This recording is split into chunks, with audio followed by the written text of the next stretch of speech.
Radio Free Skaro.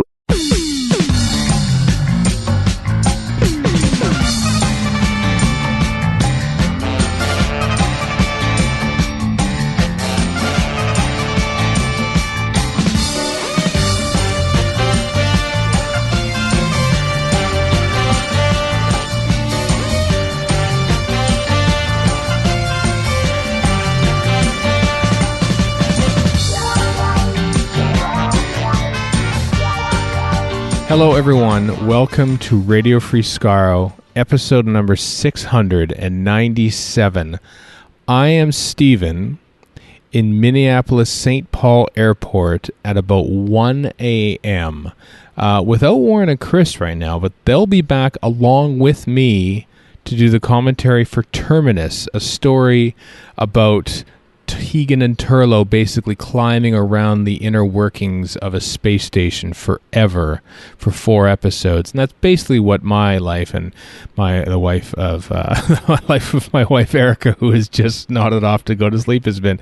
We were due to fly home from our vacation. We were at a convergence last weekend in Minneapolis, St. Paul. Then we drove around to a cabin, then came back, and the plan was to record with at least Warren on Sunday morning, as we usually do, to talk about the news. Well, then we left Minneapolis, started flying to Edmonton. Everything was fine. Everything was hunky-dory. We were in Comfort Plus with extra legroom and everything. Everything's going great. Wow. And then all of a sudden, hey, we have to turn back to Minneapolis and maybe try to hop another plane right back to Edmonton. So we get off the plane eventually and says, hey, we found another plane. We're going to go on the plane. Everyone get in line for the plane.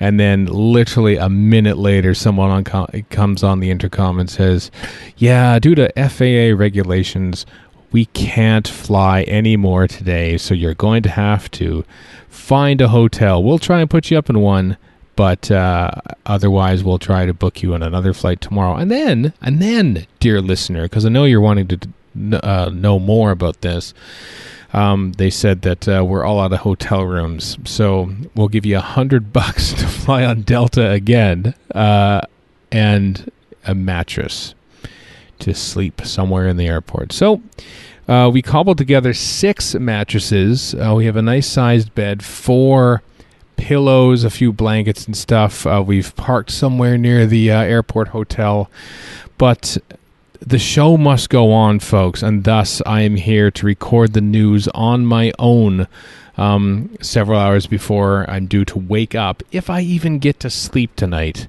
to take a flight back to Edmonton. But so without further ado, that's my sob story. I hope you're having a much better day than I am. I hope you also had a chance to listen to the Radio 4 Extra special on John Pertwee last Saturday on July the 6th. Of course, it coincided with the 100th. I don't want to say birthday because he's not alive. How can you call it a birthday? The centenary of John Pertwee. He was born 100 years ago. Sort of a follow-up to that, the Doctor Who YouTube channel has also posted a short video clip with Matthew Sweet, interviewer to the stars that he is now for all the Blu-rays and stuff. He sits down with Sean Pertwee, John Pertwee's son, of course, and talks to him about his dad and his legacy and everything. It's a great little interview. It's about 4.5 minutes long. It's on the Doctor Who YouTube channel. Links in the show notes, as always, at radiofreescaro.com or your listening device if you want to have a listen to that. By the way, I should point out that, being in the departure lounge, you might hear the occasional, not really announcement, but automated announcement from moving walkways and stuff. So I apologize in advance if that's what you're hearing in the background. Next up in the news, this is very strange doing this solo. By the way, it does not feel right. The Nothing at the End of the Lane is the magazine. I call it the Stanley Kubrick of Doctor Who magazines because basically it comes out 4 issues I think have come out in the last 20 years. Richard Bignell and Company put out an amazing magazine, and in lieu of a magazine issue, they've posted some stuff on their website as of late, and one of them is part one, and it's a big, long part, everyone, of the making of the Macra, it's called. Basically, the making of the animated version of the Macra Terror that, of course, came out earlier this year in the UK and is coming out later this year in North America. So this is something that we haven't seen yet here on this side of the Atlantic, but it's an amazing, in-depth rundown of how they composited it, how they animated, how they drew it, and it goes on to part two after that as well. Big, long, epic read, and maybe something that we'll be covering in the very near future on this very podcast, he said, hinting at something that's perhaps to come, although I was supposed to fly home, and that never happened either, so everything is in flux right now, folks. But links in the show notes if you want to have a look at the Nothing at the End of the Lane website there, and the interview with like Charles Norton, Rob Ritchie, and other people who worked on the Macra Terror animation. It's a very good read. Next up, there. Speaking of deep dives into stuff, the Mind Robber on Twitter. I can't remember what his Twitter name is, but the Mind Robber is the name of the account. Also, Dalek63-88 is affiliated with it as well. That's the YouTube channel on which there is a new YouTube series called Terry Nation Army. It's 2 parts have been released so far.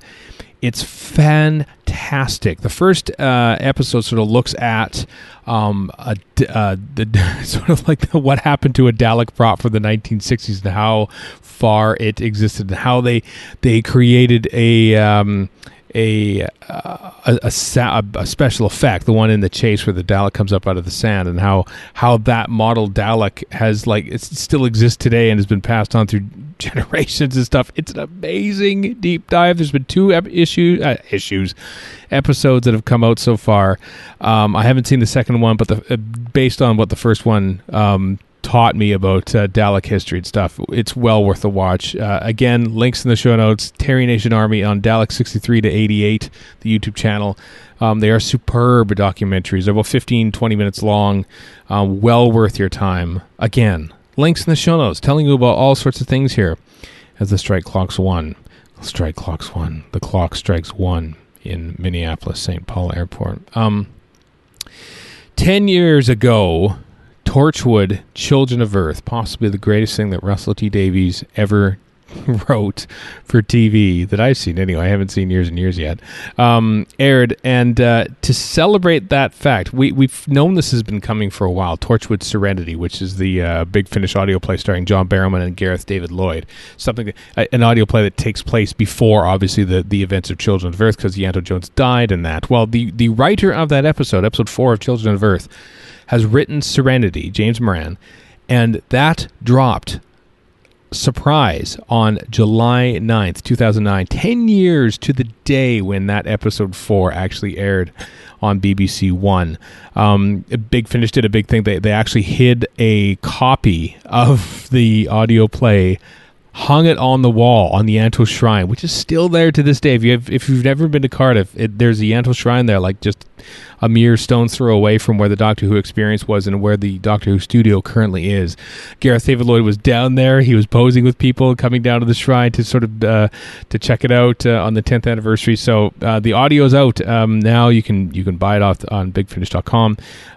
It was originally scheduled for the 25th of July, but I do like that they dropped it early so that people could commiserate, celebrate is the right term here, the legacy of Ianto Jones and his death, of course, in Torchwood, which still resonates today. It's quite something 10 years on.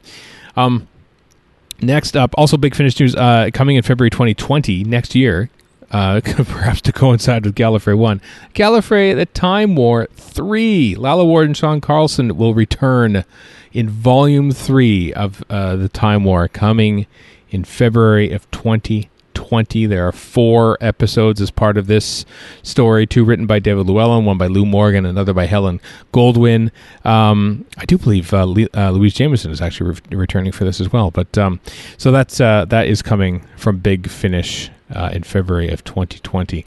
You may have noticed, folks, that I hinted at what's coming next week.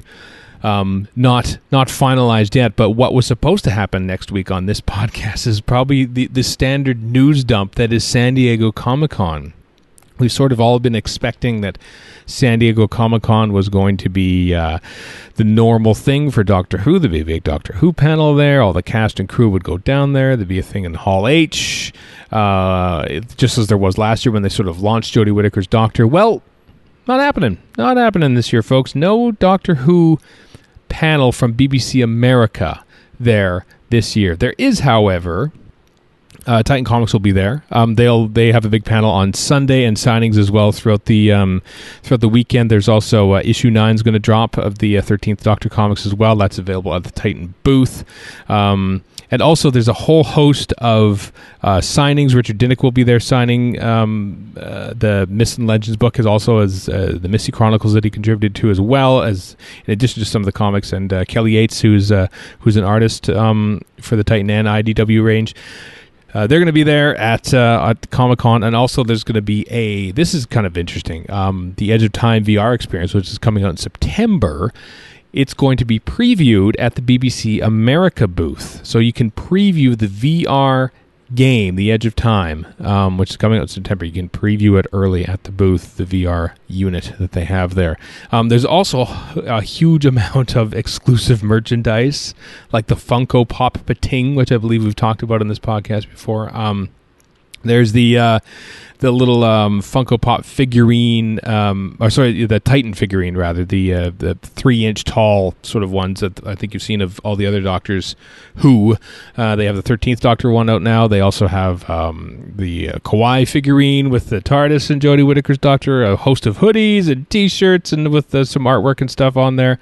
Also a tumbler, Doctor Who tumbler with actually is branded San Diego 2019. That's sort of the exclusive bit of merchandise. There's a whole bunch of merchandise coming from BBC Studios at San Diego Comic-Con. So while there won't be an official panel, and there's probably not a great deal of official news dropping, I think, in regards to Series 12, there's still a whole bunch of stuff to buy, and that's the real winner, isn't it? When you have a bunch of stuff to buy from Doctor Who. Also, before we get to the commentary, in Terminus, there's another K9 series coming, everyone. Yes, so K9, of course, the robot dog from Doctor Who appeared in the original series from season 15 to 18, and then, of course, its own special in K9 and Company, and then came back at School Reunion, and, of course, Sarah Jane Adventures a little bit, had his own spin-off in Australia called K9. There was a rumor that there was going to be a movie coming out. I haven't heard much about that, but there apparently now is going to be yet another TV spin-off coming for K9. We'll believe it when we see it. I mean, these things have sort of been hinted at before, but this seems to be a thing. The series will see a redesigned K9 who appears to be a bit battle damaged, taking part in a space war. He's apparently a source told the Mirror, so be wary of this, that he's going to look more industrial and be covered in rivets. But then again, that's what the Daleks looked like when they came back in 2005, so I don't know about that. But so keep watching the skies for that one, I guess, to see if that K9 series actually happens. One last thing before I hand it over to us in the past when we've recorded Terminus in a much more civilized climb than a departure lounge at 1 a.m. on a Saturday night. Hooverville 11, the 11th Hooverville is coming up on 31st of August, Saturday, August 31st, at the Quad in Derby, as they all have taken place, basically. I want to tell you about it because there's a whole bunch of guests coming. Sarah Sutton, Ingrid Oliver, Sophia Miles, Nabil Shaban, Christopher Ryan, Ralph Watson, writer Stephen Gallagher of Terminus fame, oddly enough, and also Warriors Gate, former brand manager Edward Russell, animator Rob Ritchie, the van producer from the DVDs, Chris Chapman, who's wonderful. We interviewed him at Gallifrey 1 this past February, as well as John Levine, Jeffrey Beavers, Simon Fisher-Becker, and director Michael E. Bryant. Michael E. Bryant, who we had on the show a few years ago, and went on for about an hour about all of his stuff that he still remembers like it was yesterday. He's an amazing storyteller about his work on Doctor Who. So Hooverville is happening.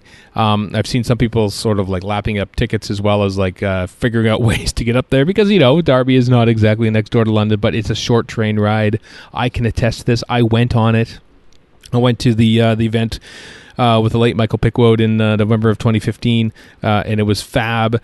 So if you are free that weekend, it's just a one-day event, 10 a.m. to 5:30 p.m., Saturday, August 31st at the Quad in Darby, Hooverville 11.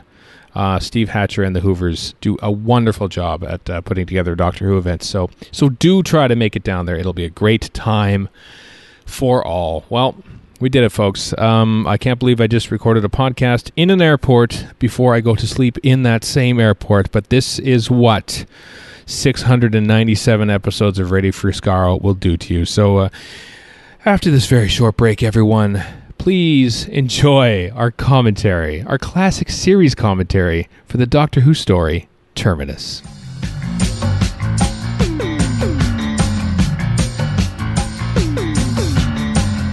Yes, welcome back, everyone. It's time for the middle of the trilogy, The Empire Strikes Back of the Black Guardian trilogy.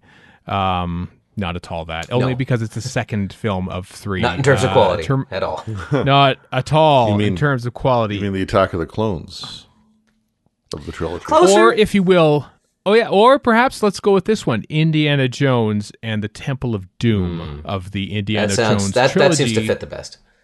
That is the Black Guardian trilogy. We're watching Terminus here, folks. Terminus, so I assume you have your Brendan Shepard co-produced box set of Terminus and indeed the rest of the Black Guardian trilogy ready and open. Or if you're listening in the future, your Season 20 Blu-ray, we have got Terminus all ready to go and queued up. So here it is, everyone.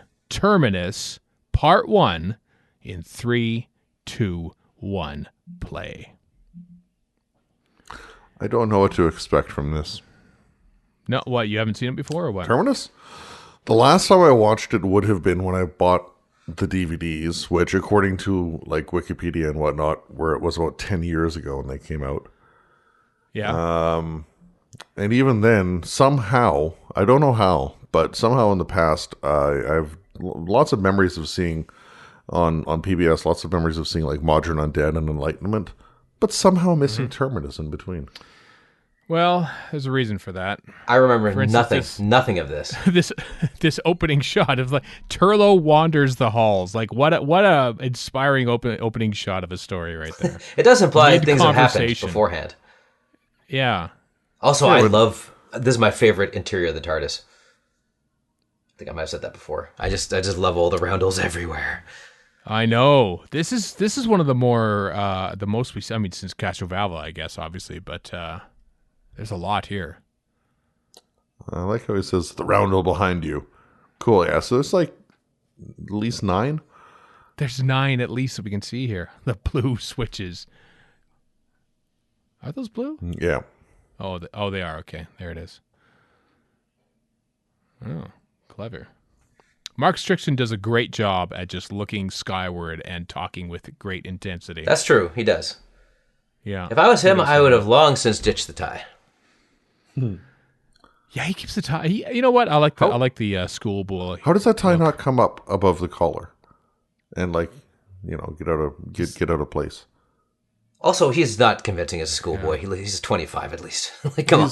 He's the Luke Perry of the Doctor Who companion world. Yeah. How old is Mark Strickson at the time here, I wonder? He's already suspicious. He does do the posh dick thing very well, though. Like, that part of the schoolboy part, oh yeah, this guy is probably running Britain around now. Yeah. He's definitely in cabinet. Boy. Jacob Rees-Mogg, this is your life. Really. Born April 59, so that would make 23, him 25. Yeah, about that, yeah. Not as bad off as some people, like in, you know, all the 90210 jokes that happened in the 90s. Maybe it's a Billy Madison situation. Maybe. Also, that's altogether too sophisticated a pose for a schoolboy. No schoolboy could actually pull that off. That's true. He's like putting like a Hudson's Bay catalog right there. Maybe he's the centerfold for Schoolboy Quarterly or something. Oh, dear God. It probably is a Schoolboy Quarterly. And they have a centerfold? I can't begin to tell you how wrong that is. Also possibly involving Jacob Rees-Mogg. Okay. Well, I need to go throw up, but okay.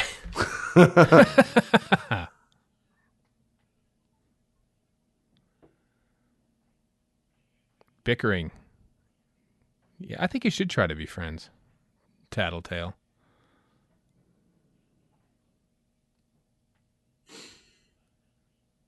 Oh, he's smooth. Always quite liked Turlo, Yeah, I don't mind him. despite his intentions to kill the Doctor and stuff. But Once he's off that kick, he's actually pretty cool. Is he wearing like mascara or something? no, but they brush his Eyelashes? eyebrows up. They brush his eyebrows up to appear somehow alien, and they dyed his hair because he had like blonde hair, which is very similar to P Diddy's. There's Adric's map. Here's your room. Looks like a kid's room. Oh yeah, it's Adric's. Yeah.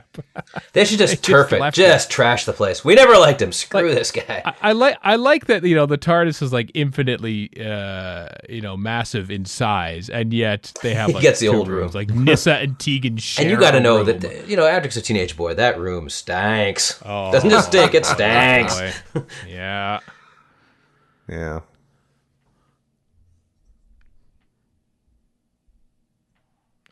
Memories of the Mara, right, Tegan? Who could forget? We're only Roll those sleeves we're only up. 2 stories away from Snake Dance at this point? Yes. Yeah. Or 2 stories past, I should say, whatever. Yeah. 2 stories separated from. Sarah Sutton has got her best Laura Branigan hair going on in this story, I think. It is quite Gloria. She gets more and more 80s as her time on Doctor Who. I see what you did there, Chris. By the way. There is the clip that they used. Him looking up was the clip they used in Resurrection of the Daleks during the flashbacks when he's in the Mind Probe. Oh, yeah. Yeah, I remember that exact clip from that. There he is. I've watched Resurrection of the Daleks too many times. There's no such thing. No, that's a good point. Here's this, what she's doing, what he's synthesizing an enzyme. God, get an iPad. Dude, find a hobby. Stop being a for nerd. God's That is her sake. hobby. Oh, I know. She likes to do science. Learn about telebiogenesis. You suck at that, apparently. Get a Maybe this is it. maybe she Is that an abacus? maybe she can make a big enough telescope to see Metallo Orion. I like how we're nerd shaming her for no particularly good reason. Like, what the I hell's know wrong with we us? are. Yeah. Just jealous that I don't know how to use port blue things into test tubes and look at microscopes and use I mean, abacuses. I can barely get myself off the couch when I get home from work. So here she is, telebiogenesising. I'm just annoyed and jealous, frankly.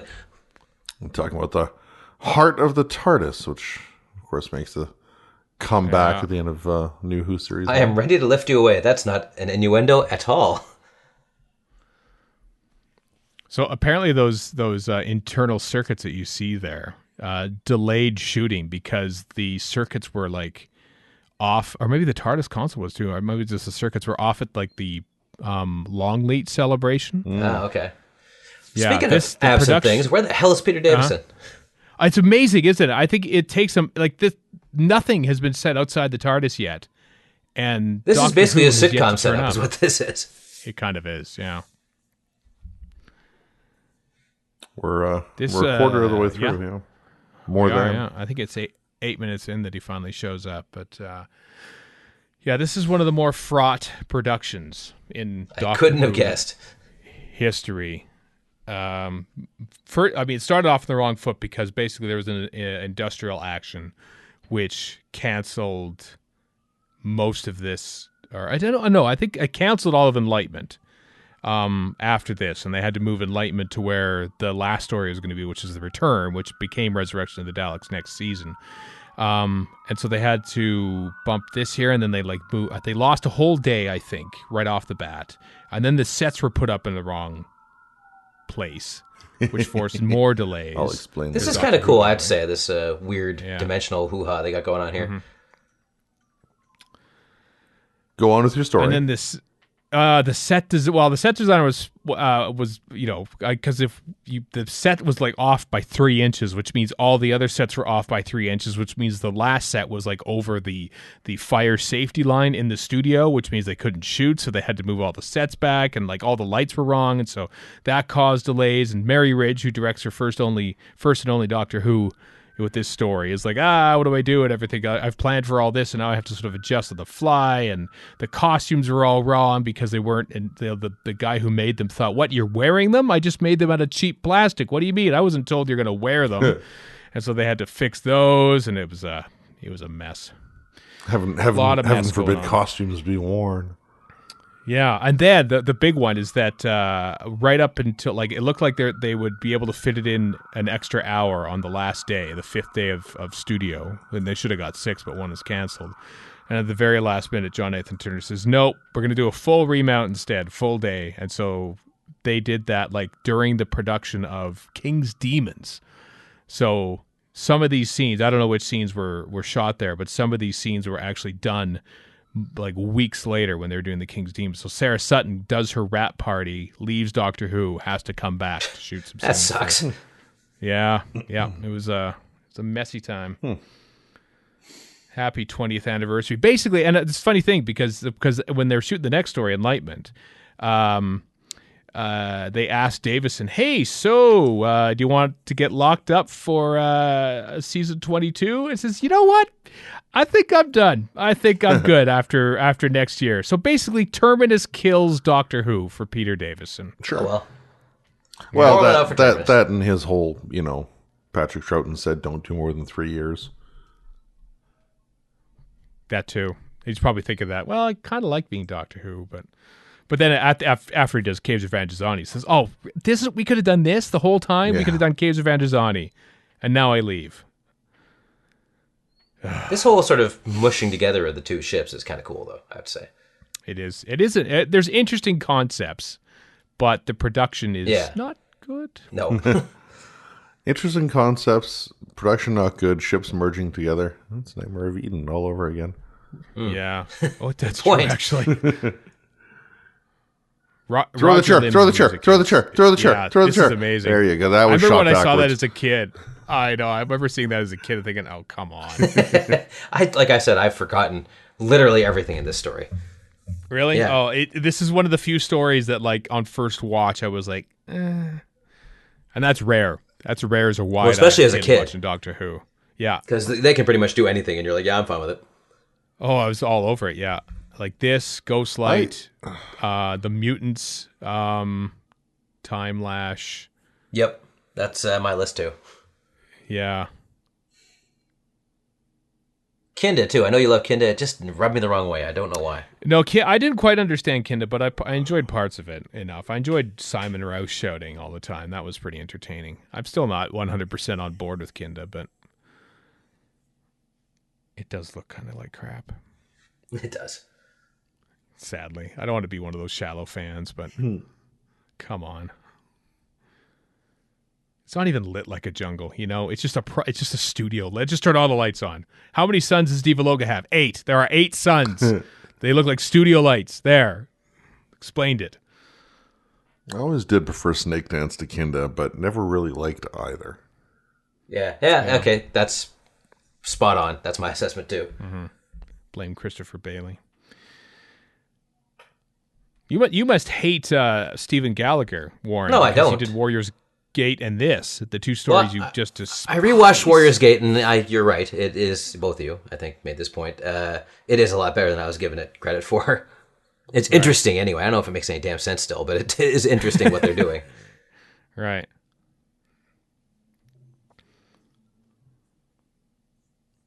And I actually follow Stephen Gallagher on Twitter. He's quite entertaining on there. He is And very of course, interesting. Stephen Gallagher was supposed to do Nightmare Country as well for the 5th Doctor. That didn't happen. Yeah, which is coming out on audio in November from the Big Finish people. We love November? stories. September? Whatever. November, I think. Yeah, I think so. Ooh. Yeah, something like that. Later in this year. I didn't watch closely because we were busy talking. Was Turlough and the Doctor in the same room at any time in those first few I minutes? don't think so. Okay. They Because I don't think they ever meet up again for the rest of the story. Literally the rest of the story until not even then, because Tegan meets up with him, and then Turlough goes back to the TARDIS. Like, he's supposed to kill the Doctor and never actually meets him, even though he's with him the whole time. TARDIS is a big place. Yeah. Maybe he's just incompetent. That too. He pretty much is, because he never Black does tell the Doctor. So Yeah, the Black Guardian thinks so, that's for sure. way to pick him, Black Guardian. Mm-hmm. Choose your agents better. Your agents of destruction. I have so few memories of this story. The skull, the chair, her when she loses most of her clothes, Tegan and Turlo going through a vent. Yeah, that's about it. Garm. Some rare handheld shots here, though. From Mary Ridge. I'm watching the work of Ron Jones currently for, I don't know where this is going to, that has happened or will happen in our Radio Free Skaro time stream, but I could already say that Mary Ridge is a better director than Ron Jones. Well, she's a veteran. She, like, dates back to the days of, like, turreted cameras and, you know, like, I think she was a contemporary of, like, Julia Smith and Patty Russell and stuff. The 60s. RFS timeline tells me that Ron Jones was the last 2 episodes of RFS. Okay, very good. Well, I'm hard at work on past events. Yeah. Yeah. Oh, those helmets. Look at those helmets. And that hair. Kind of wonderful. What? Oh, dear God, that hair. Oh, my God. you talked about Nissa or Sarah Sutton getting all 80s. Yeah. Holy smokes. That's not even 80s. That's like 50s. That's like what the aliens would wear, like the bug-eyed ones with the capes antenna. on. Yeah. Or the Yeah, guy what- the guy from Ancient Aliens. What would you practical wear helmets like why would you have in a spacesuit have a cape? That makes no sense. It's dangerous. Those helmets look like they should be from like a 1930s Buck Rogers serial. Yeah, they totally do. Exactly. Yeah. They look like they're wearing Such a like throwback. 2 screens from 1950s TVs. And if the whole thing was back like on that, their head. great, but it ain't. So It ain't. this guy's pretty awesome, though. It's like a servo robot from the Wheel in Space. But no. Kind of like the robot from Sontaran Experiment. Well, a little bit. Less The square. robot from Seek, Locate, Destroy, a Blake 7 episode written by Terry Nation. Hey, Spaceship Bridge. That's I'm a all pretty for sweet that. looking console. Hey, and also multi-level. Well, I love multi-levels. Good job, Dick Coles. Dick Coles was the designer of this who also did Underworld. This looks like He-Man. The hair gets bigger Like, when the hat honestly, comes in this the looks like helmet. He-Man. Yeah, He-Man. I watched He-Man a long time ago. I don't remember anything. It's just about it. very Hanna-Barbera crappy looking, basically. They're Oh, you're embodying talking that. about? Oh, are you talking about the movie? No, I'm talking about the Masters of cartoon Universe? back in the day, which probably wasn't even Hanna-Barbera.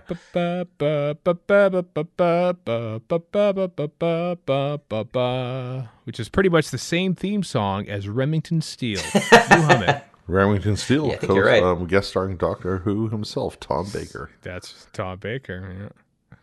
Look at that hair. Oh, it is 1983. Both of them, though, like Olvir and Carrie. I know. Like, honestly, you look at that and you think, okay, so the next episode they have Lee John from Imagination on there. And you think, okay, that's cool. But in Terminus, they wrangled 2/3 of the Thompson twins to be on. and I would believe it. That looks like the Game of Thrones chair. These are the non-Scottish Thompson twins. Yeah. Also, Hold look me at the now. look at the Hold my ponytail to heart. go with. Holy smokes! I know. He's got the ponytail too. Oh, man. There's like that more hair is- there than a wig shop. That is Dominic Guard plays him. He's the brother of Christopher Guard, who played Bellboy in The Greatest Show in the Galaxy. Two things. Filmation Associates are the ones that made He-Man, so back off, nerds. And also, the worst thing about... I didn't like or dislike the Thompson twins. They were fine. But the worst thing about them is that there were 3 of them, so Casey Kasem would say that every time on America's Top 40. But the interesting thing is, there are 3 of them. They aren't twins at all. Blah, blah, blah, blah, blah. They're Shut named up, after a cartoon you've never heard of. Although, before I bash the hell out of Kasem, didn't he give a pile of money to charity all the time? So I can't really bash him too hard. He became a vegetarian too, and that so he used to voice Shaggy in the Scooby-Doo cartoons, and basically towards the end of his time doing Shaggy, they made Shaggy eat veggie burgers because Casey Kasem was vegetarian, and He did and tons wanna of voices. eat, He was on Super Friends for sure. I know that. Also, I believe his wife, who was on Bosom Buddies, I laugh, but she was actually like cruelly abusing him by the end of his life or something. Oh, I do remember that. Yeah. It's like What a great it's almost like commentary ripped we're from the having here. headlines with Stan Lee's assistant getting charged for it's elder abuse. shockingly common, actually, apparently. I wouldn't doubt it. Also, that's not a bad effect, actually, when all said and done. Well, I mean, it's a bad effect, but it's a not bad effect. yeah. Not bad effects. Listen, we love tape. We love bad effects. I know. Just go with it. I know. Yeah. Anyway, here we are on the bridge of the ship. I like spaceships. Let's concentrate on the show at hand. Oh, no, let's not. Fix that tie, Turlo. Come on.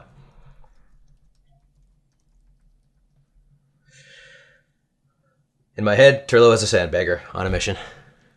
Yeah. What is a pry bar? Is that like what I assume it's a crowbar. Serve? What drinks do they serve at a pry bar is what I mean to say. What's a worm do? It wiggles around like this. Oh, ask the cube. These weird murals everywhere are kind of cool. Is it Enlightenment where it gets burnt to his hand, right? Yeah, at the end, yeah. When he's making his... It gets cracked. Making his choice. It gets cracked when in some overdubbed dialogue when it wasn't made apparent in the original shot. I gotta say, we're not even one episode in, and this is dragging like hell. A little bit, yeah. This is very setup. much like a William Hartnell story, in that we discover everything that happens through the eyes of Doctor Who and his crew, and so it's kind of slow in that way.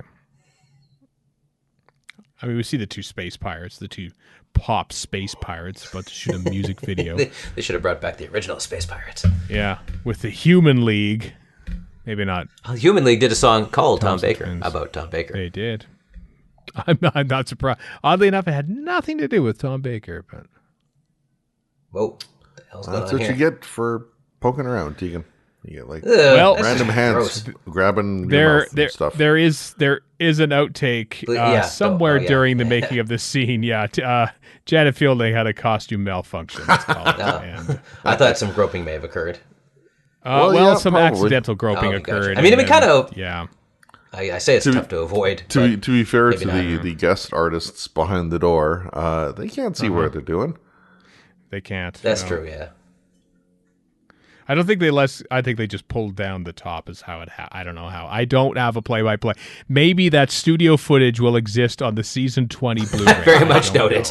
Not if Janet Fielding has anything to say about it. Only on the super special edition where you have to be 18 to buy it. Yeah. Janet Fielding is an agent, and she probably books people that get on these things, so I'm pretty sure they're going to do whatever the hell she wants.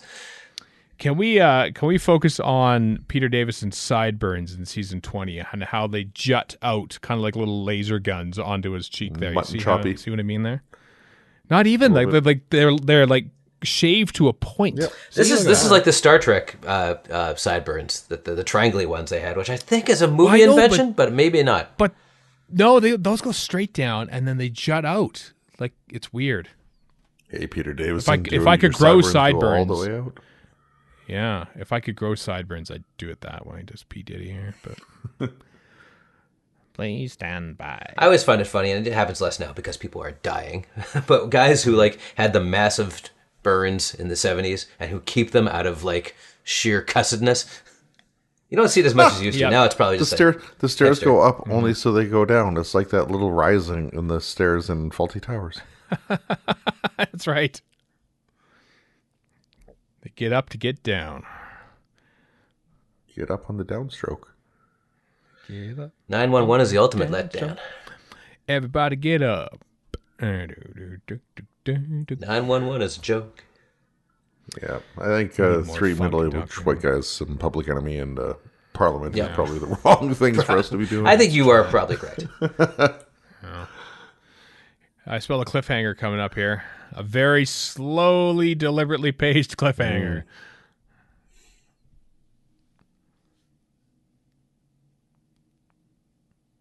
For a place that is the end, I mean, Terminus is a perfect name.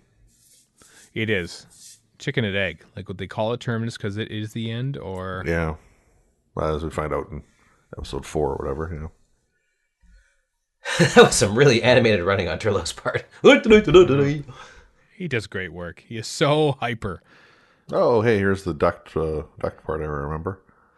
There we are. And welcome. They climb down the duct into Ealing's Film Studios. It's a magical There's a lot of duct. extras for. Yeah. There we go. In Ealing.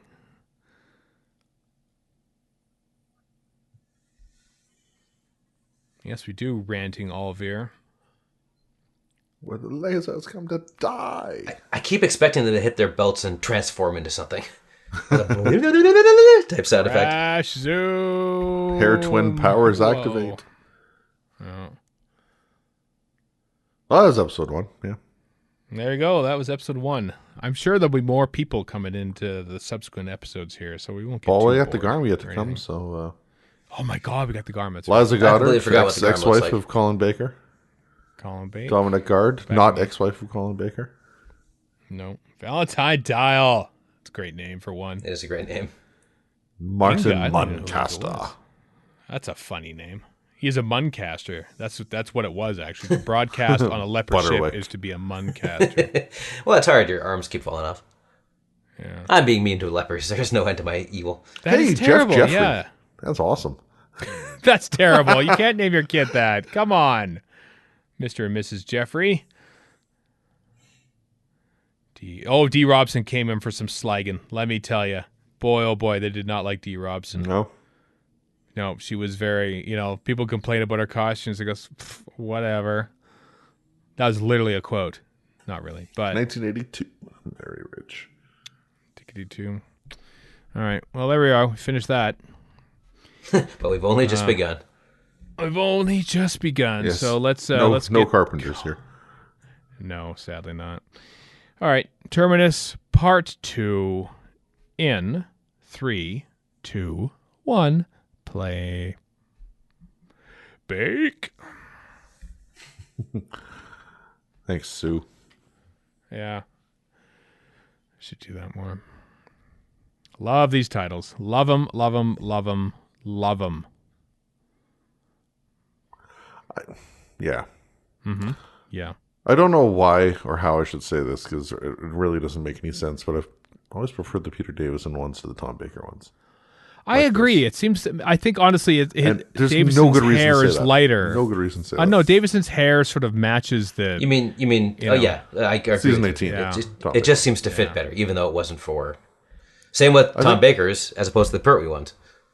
I think it's probably a case of yeah. having seen the Davison ones many times before seeing season 18 I never to did. know I that never did. I saw it. the last Tom Baker, just like the diamond stuff from Tom Baker is like I saw that a jillion times before I ever saw season 11 to know that Pertwee's last season had that.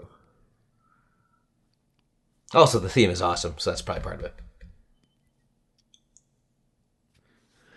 It is very much so. In fact, I don't We're know all if I've gonna said this before. die. Now everybody I don't know if deaths. I've said either on this podcast or in real life, but I feel like the Peter Howell theme tune is the Patrick Troughton of Doctor Who theme tunes, and that it showed that you could change it completely to a new thing and still be wildly successful. Like imagine if John Nathan Turner says, you know what, no, stick with the original theme tune, like that we would be stuck with it today. Like it would have never have as changed. opposed to the Like Delaware the theme. Delaware version, yeah, from '72, which is like, oh, this is terrible. What are you doing? Never change. What do you know? But this one says, yeah, everyone loved it, and it kicks ass. And it's it great. even gets referenced in Still my favorite. some of the Murray Gold and ones. Yeah, and nothing as Peter Howell, but just Dominic Lynn's work of taking that as the base and tweaking it that much further in '86 was glorious. Yeah, I like that one a lot too. I think Glenn sort of referenced the original. I mean, he dropped it down to back to E. Howell's version is in the key of F sharp. He even changed the key. I mean, that's like blasphemy to begin with, but he did it. He did it. So I love season 18. Just said, yeah, let's just change everything. Let's go punk rock. Let's go punk rock with Doctor Who. Smash everything with Quantel. Quantel. Yeah, Quantel as a weapon. I'd love to get a T-shirt with the Quantel logo on it. Yeah. There you go. There's my next galley project. That'd be good. Yeah, there's got to be a Oh, Quantel logo I'm sure somewhere. they exist. Yeah. I wonder if they still So exist as a thus- thing now. The company does, yes. That- Somebody I know worked for them a begins- few years ago. Oh, really? Oh. The Turlo and Tegan storyline literally could be excised from the story and nothing would change. Nothing. Other than you need somewhere to cut to. Yeah, that's it. That's literally it. They are there to be cut to and from. They are basically transitions. They are the star wipes of this story. Wow, that's harsh, man. Also, I'm just looking at the 80s Quantel paint box logo, and it is glorious. Oh, get it on a shirt. Get it on a shirt. Well, the only problem is I don't know if any source will be anything above 320 by 240. But it is very, very SD and very gold and blue. Uh-huh. And it has that 80s computerized gling sheen in an ident.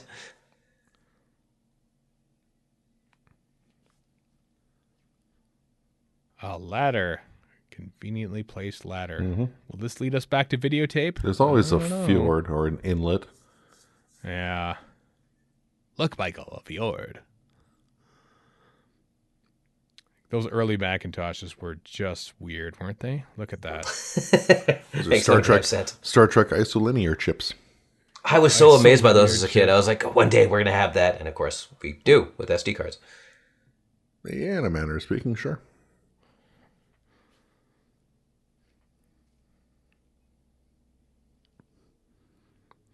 It's not feeling too well, apparently. Looking around at What's things countdown to very negligee here? Soon enough. Yeah. Soon enough.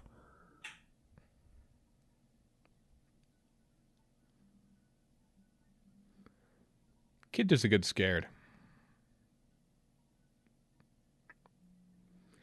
Doctor Who's not long for Ealing Film Studio. I think they shoot their last bit at Ealing for the Five Doctors. With the Brigadier's retirement party was shot at Ealing. I don't think they ever shot there.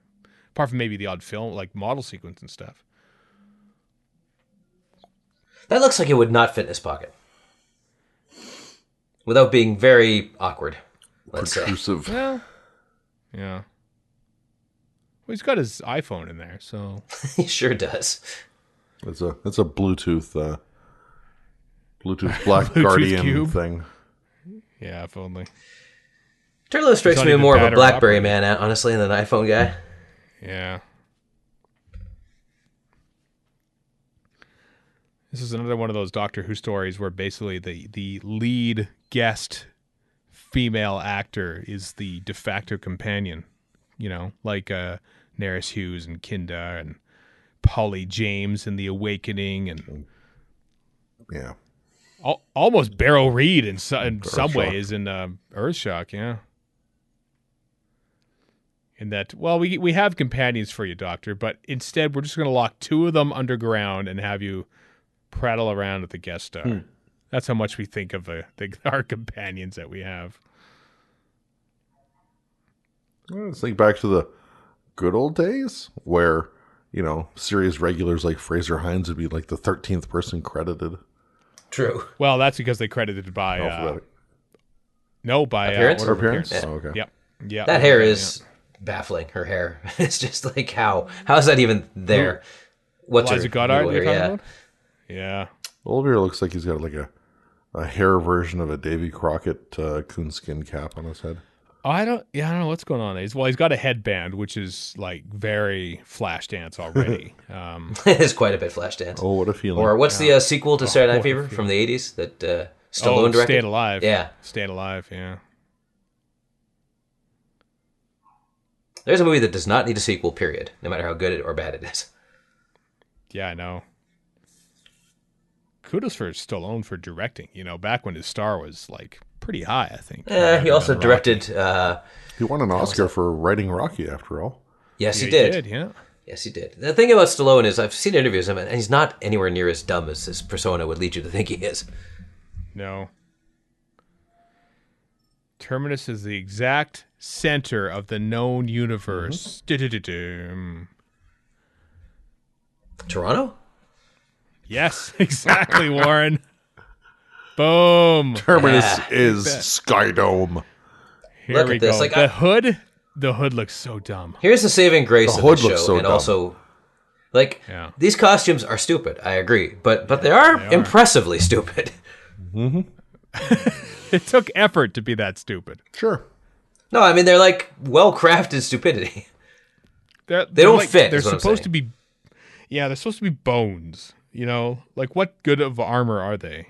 And then they have to lift their face shield to talk because he can't hear them.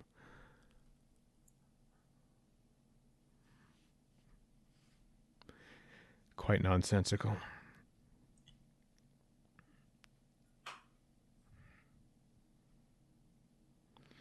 More climbing over. Giant vents in Terminus. Look at this.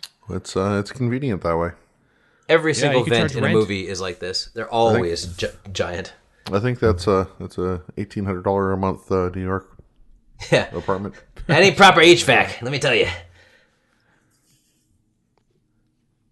All right, Cloaky, what's your problem here in Magnus Grill?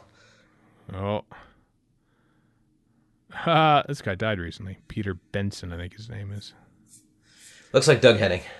Does a little bit. So he does does, a yeah. bit. It's a deep cut. Yeah, sorry. Only older Canadians will know who the hell that is. My God. Yeah, really sorry And even about then. that. Anyone born past 1985, that does we are kinda look really cool. sorry for that. It looks kind of like the armor in Dracula, the 1992 movie. Well, yeah. we are not watching this with the audio on, so we don't know what it sounds like, but it's clack. It's basically they're walking around with like basic Doctor Who sets on. Gotcha. It's just clattering, yeah.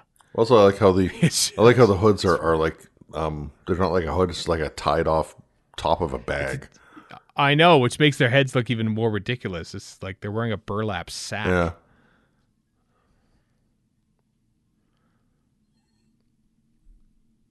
So they're supposed to be like the veneer, like the army of the gods of the dead or something. Norse Something. mythology. Yeah. Yeah, this thing is all based around Norse mythology, apparently. But that's the thing with writing something and then have it, actually turn into something when it goes into a TV studio. Hence Snake Dance and Kinda. Yeah, true. Yeah. Oh, it's Bob Geldof. Or Terry Jones. Or Terry Jones. Terry Geldof. Geldof. Yeah. Have you seen her move next to Agnes? What was Terry Jones in? Monty Python. Was that the show that the Goodies did or what? Oh, I don't shut remember up. that. Just watch Andrew Terminus. Take your punishment. Burt. I will. Andrew Burt is not And him. The other guy. the guy singing down sort of reminds me of Tom Cruise in Interview with the Vampire. A little bit, yeah. A little Second mention of statty. vampire movies. Yeah. Remember what a big deal those books were? And now they are not. I remember how big of a deal Anne Rice was, yeah. If you've listened to her recently, she's like, I don't need an editor. I just let the muse go through me. I'm like, oh dear, that is a no, sign no. you need an editor. Yep. You are no longer an author. You are a blog. Do people still blog? I guess maybe they do. Probably. I would assume so.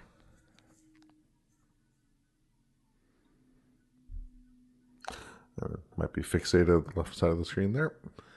I figured.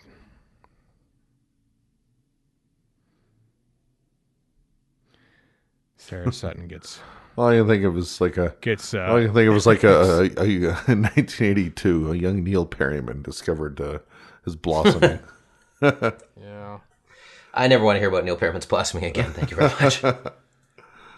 Poor exploitation of Sarah Sutton in this. She basically leaves acting when she's done this. Really? Like she, I know that. Yeah, she left acting to raise a daughter. But I mean, that might have been, well, I'm not getting the jobs anymore because this is back in the day when Doctor Who companions, the roles didn't exactly come flying down the pipe after they left Doctor Who. There were no Victoria or Nebula in Marvel movies waiting for you when you get out of Doctor Who back then, and so she basically raised a family. And basically only came back to the odd little thing here and mostly like Doctor Who. So, which is a shame. She was a child actress. She was like a prolific child actress up until this point. And she's like, what, 20, 21 here? Not even? No, not in 19. 20-ish, 19, 20? I think. Yeah. This podcast has been about how old is certain actor. Well, beats watching it. I still like this robot though. Really? Little. Yeah, I kind of like him. He's like the Sontaran experiment guy, but he's got that nice. What's the point of that? Like. Well, apparently she's feeling, oh, I got a tummy ache or got the something, and I'm feeling disease. bloated. She's got gas. I've got gas. I have to take off my skirt. So it's blatantly ridiculous and a fart joke. She's really bad at flirting. She's thinking, I know what I'll do. I'll feign an illness with Olvir here and drop my skirt at the same time.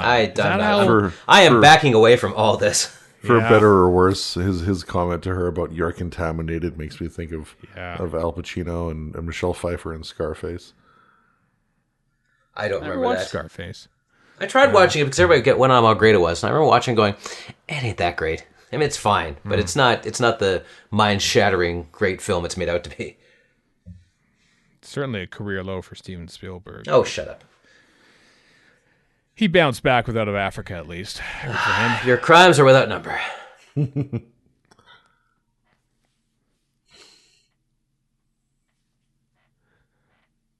That guy talking right there, It's- he played one of him, not the guy standing below Andrew Burt there. He played one of the metal hooligans in Creature from the Pit. Well, He had a then. big beard on at the time, but... Oh, my boys, my lovely boys, look at all this metal.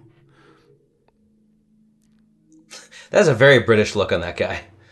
Yeah, which guy? That guy there? Or that Terry guy? Jones guy. He also kind of looks a bit like the Hound. Just a little bit, actually, yeah. Rory McCann, isn't that the actor's name, I think, who plays him? Speaking of Scotsman. Andrew Burt was in a Blake 7 episode. Harvest of Kairos, I think it is. Anyway, he becomes like Servalan's main squeeze and like just throws her like it's one of the most awful stories in Blake 7 history. And then afterward, like he just like full on attacks her and kisses her and stuff. Like it borderline rape and stuff. Ugh. And then afterwards, at the end of the scene, Servalan goes, "Now, in regards to that disgraceful act, I should like that you do it again." Oh, God. That's how the scene. That is classic Servalan. Oh, I know. Anyway, he died recently. Everyone dies recently. Like, an awful story isn't just awfully put together, or just awful as in horrific, or what? Awful as in it uses all the parts of the animal. It's very, very misogynist. I think Gotcha. who wrote Ben? Somebody, Ben Mendelsohn. I can't remember his name. No, Kingsley. the guy who wrote a couple. Ben Kingsley was There's doing a side gig. There's a guy who wrote a couple of Blake 7 episodes. I think, oh my God, what is this? Oh, it's just terrible. That looks cool, I gotta say. Those are like little glow sticks. Those are like he's going to a rave or something like that. Yeah. Well, he's got the outfit for Actually, it. I know nothing about raves. He's definitely got the outfit. Yeah. This is the white. They are basically the Jem Hadar at this point. Catch Yourself Green. Catch Yourself Green. I'm watching Chernobyl right now. This reminds me of that.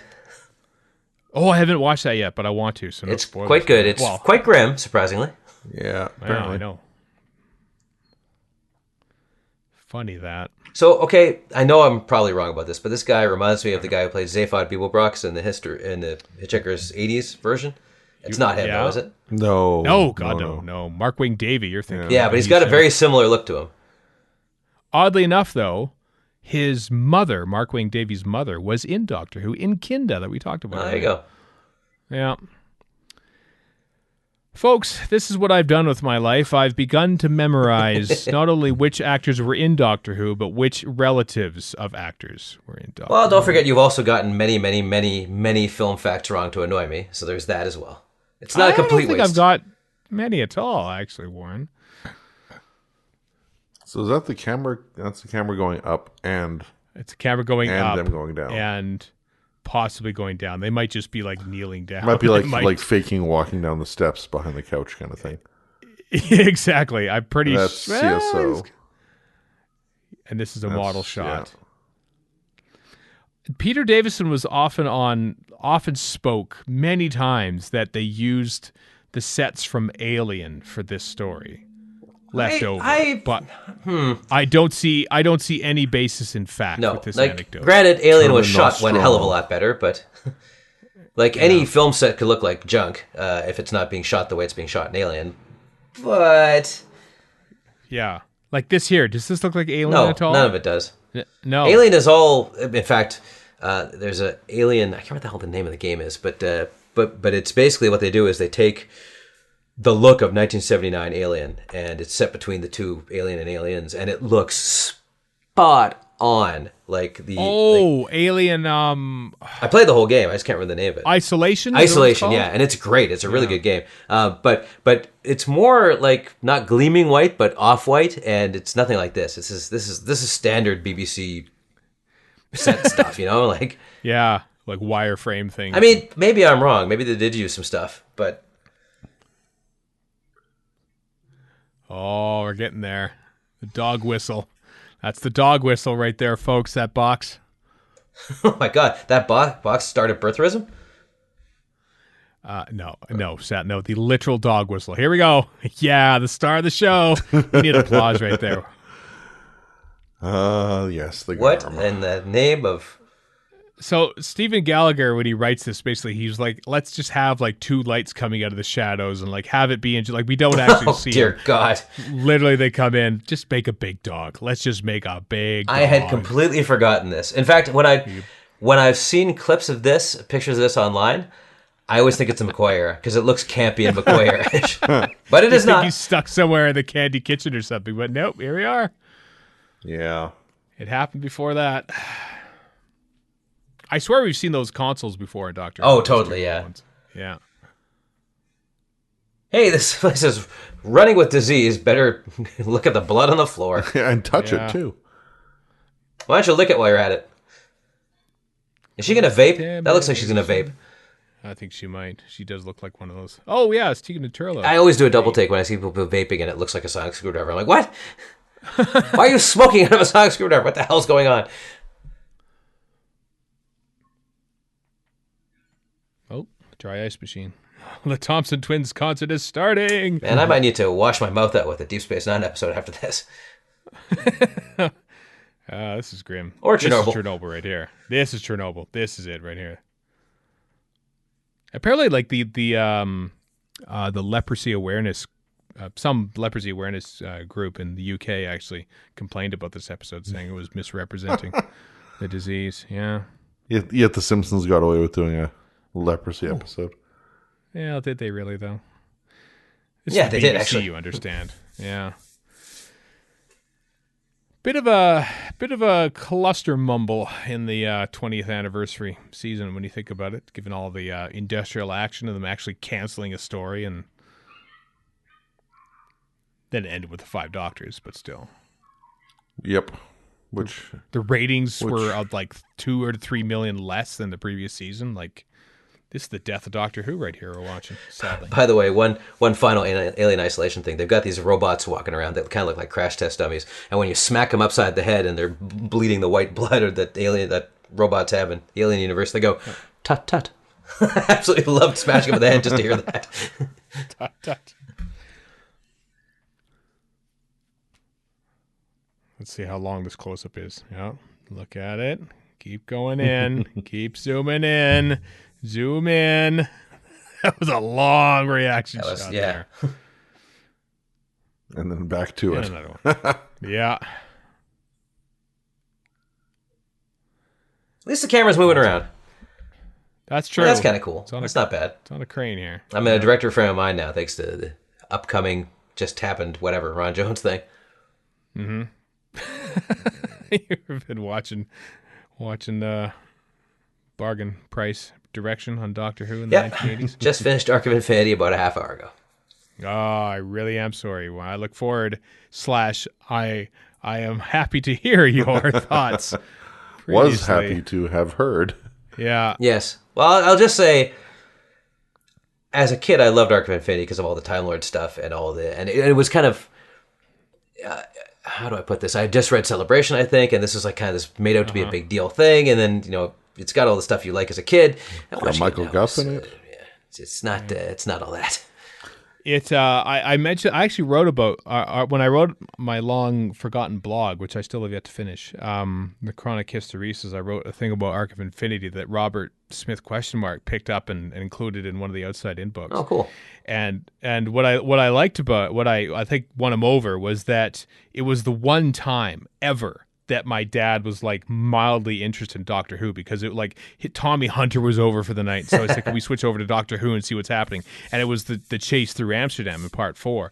And my dad's going, oh, so what's going on? Oh, and then, so they go, and he was like asking questions about what's happening, because it's just a chase. I mean, obviously he's like, hey, what's going on in the Matrix here? But it was the one and only time that my dad was not dismissive of my lifelong obsession. Even to this day, he's like, "What have you done with your life?"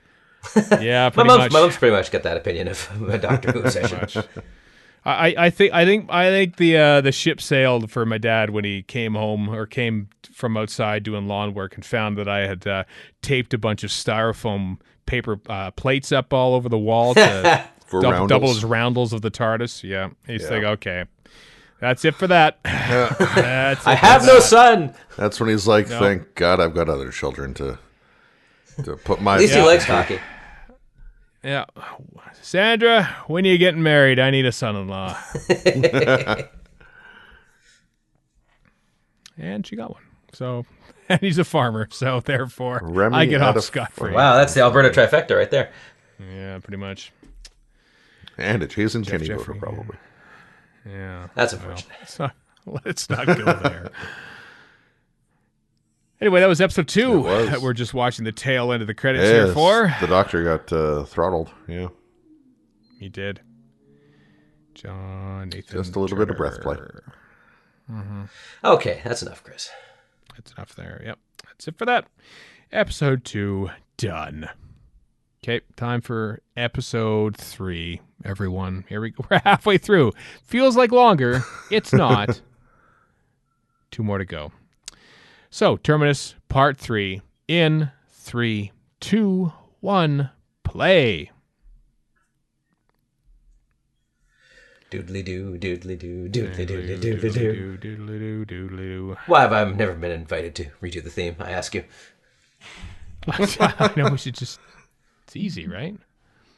I didn't know you had a hope or plan. I have neither. So there we are.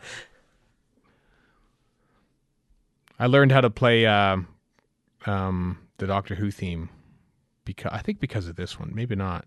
I bought a Casio. No, I bought a Radio Shack keyboard shortly after I saw the making of Silver Nemesis, because Kath McCullough had a sampling keyboard, so I wanted one. It was like this tiny little thing. I still have it. Oh, the little white one, the 510 or whatever it was.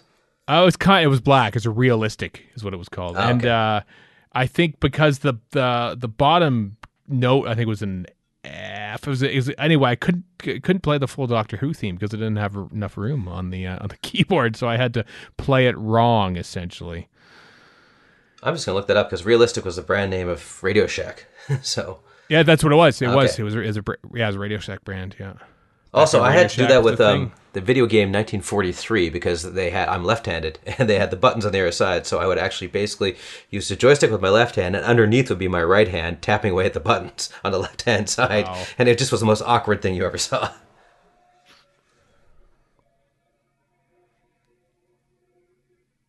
No, free her, and more importantly, her hair. Yes.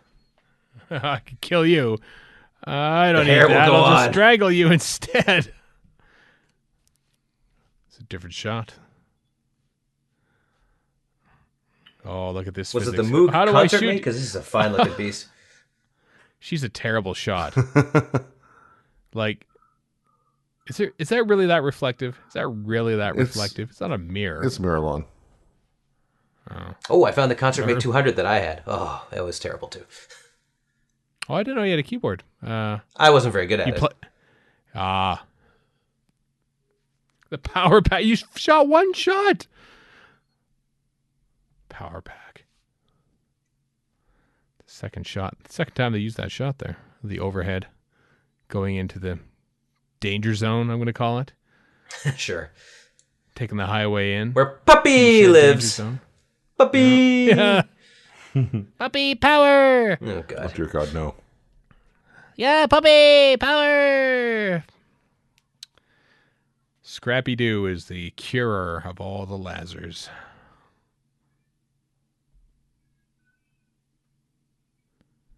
Was Scrappy Doo in those Matthew Lillard Scooby-Doo movies? From The second one, yeah. At least I in think one, yeah. they make fun of. What? They, I I was think kidding. they end up killing him or something. Like they completely play it for laughs, as I recall. Yeah. Well, All I he's a remember serious about character. the second Scooby-Doo film is that they were filming it at the art gallery here, and some PA guy was yelling at everybody, "Do not look at the camera! Do not look at the camera!" Like, I'm like, you're not paying me anything. Like, so I looked straight at the camera. I was like, you can go to hell, film guy. Get out the film wallet or shut up. Tegan and Turlo escaped into videotape there for a short time. Sweet. That's where we all ended up Slow eventually. walking dog. Yeah.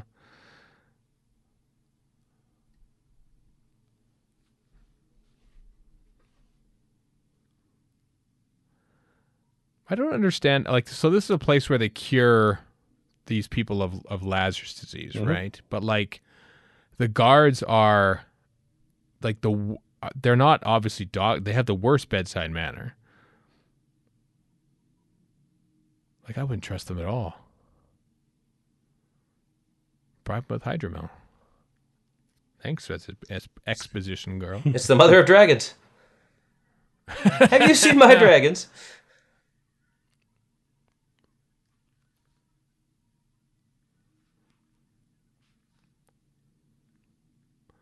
Catracel green.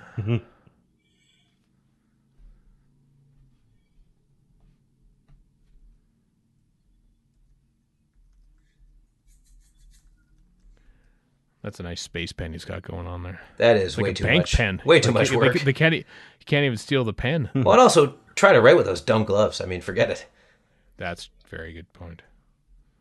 Pens suck. It's down with pens. It's like the Apple Pencil Mark 1, the one that rolls away.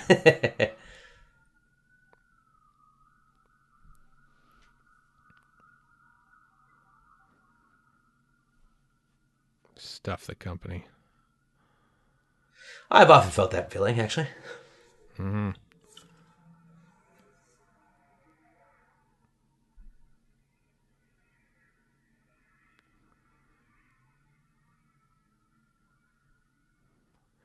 Doop-a-doop-doo.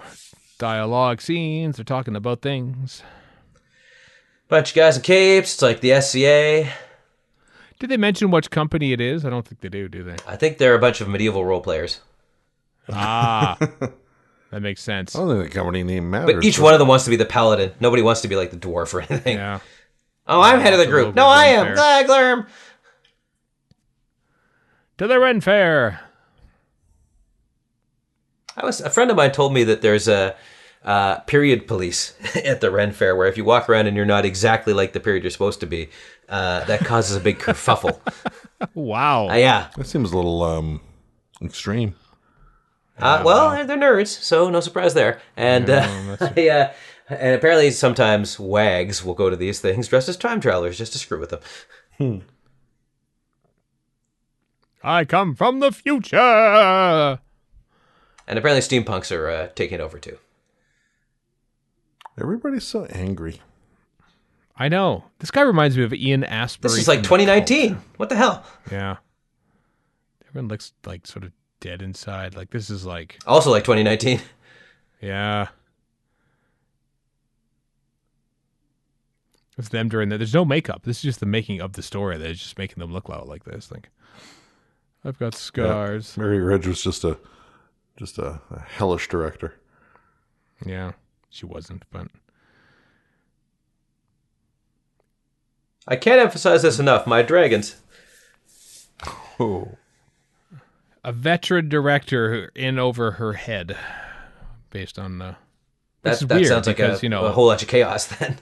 Yeah, Peter Davis is talking on the making of doc, about how there's some directors that are competent, but they just don't understand what's going on. Like Peter Moffat could get away with it. Like, I have no idea what's going on, but I'm pointing the camera, letting it happen. And I don't know what he thought of Mary Ridge, but ooh, disguise. Good work, Olivier. Gesticulation bot is broken. I think just everything went wrong. Like from the sets being misplaced and, set up badly and the costume. But like there's like a lack of communication happened between the costume designer and the prop guy. Like the prop guy from Imagineering, that the outside company that was making the suits, wasn't told properly what they needed for the costumes. The people who made the helmets, it fogged up all the time because they weren't told properly that people are actually going to wear them. So there wasn't enough communication going on, and ultimately that does fall on the director to sort of make sure that the various departments are there to communicate with each other to make sure that the program's going to be made properly. I would love to see the studio, the live, not live, but the studio, just to see all the screw ups and I can't. People stumbling into walls because their spacesuits are fogging up, that kind of thing. Yeah. And there's so much. Oh God, that season 19 box set is just rife with it. It's so glorious for that raw studio footage. I don't know if how much of it exists for season 20, but if a lot exists, I am there for it. Russell Minton, if you're listening, I want to see the entire unedited 18 hours worth of. Well, get right on it. I don't care. I know, like, he cuts it down to, like, when they're repositioning cameras and it's all like, it's impossible to watch because it's like, motion sickness inducing. No, I don't care. I won't watch. I'll turn my head away, but I'll listen to what's being said. And that's interesting enough. These suits full look like uncut. These version. suits look like they were previously or later in a much more impressive big theater spectacle. That's don't they look like that guy? They were like, oh, that's actually pretty impressive on a stage. Yeah, like some alternate reality version of Hamlet or something. Yeah, exactly. More handheld stuff for you? 1986's most avant-garde play. Hamlet 2000.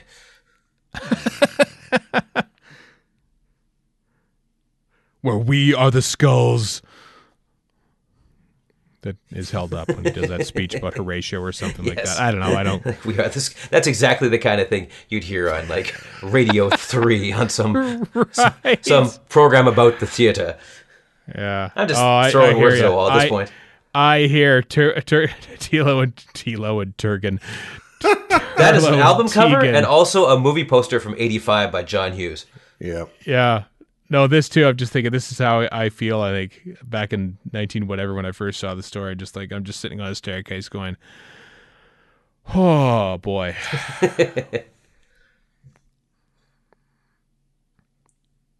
Could you ever kill someone, Tegan? You ever see a grown man naked? Do you like gladiator? I don't want to see what one thing has to do with the other, but okay. Yeah. Gotta watch Airplane again. Yep. C is for cookie. And cookie is for me. That was used in Hamlet 2000. That was used in Hamlet 2000, that's right. It's a good performance from Peter Benson here. Very kooky. I thought you were going to say from Cookie Monster. Oh, I almost did, didn't I? By Frank Zappa here in his Doctor Who debut. He totally looks like Frank Zappa. Yeah. You're most kind. I say that to this day because of this story. Frank Zappa, by the way, was something nice. Not that this is news to anybody, but it was a misunderstood genius. Like the amount of insane stuff that guy did, and didn't care if you liked it or not.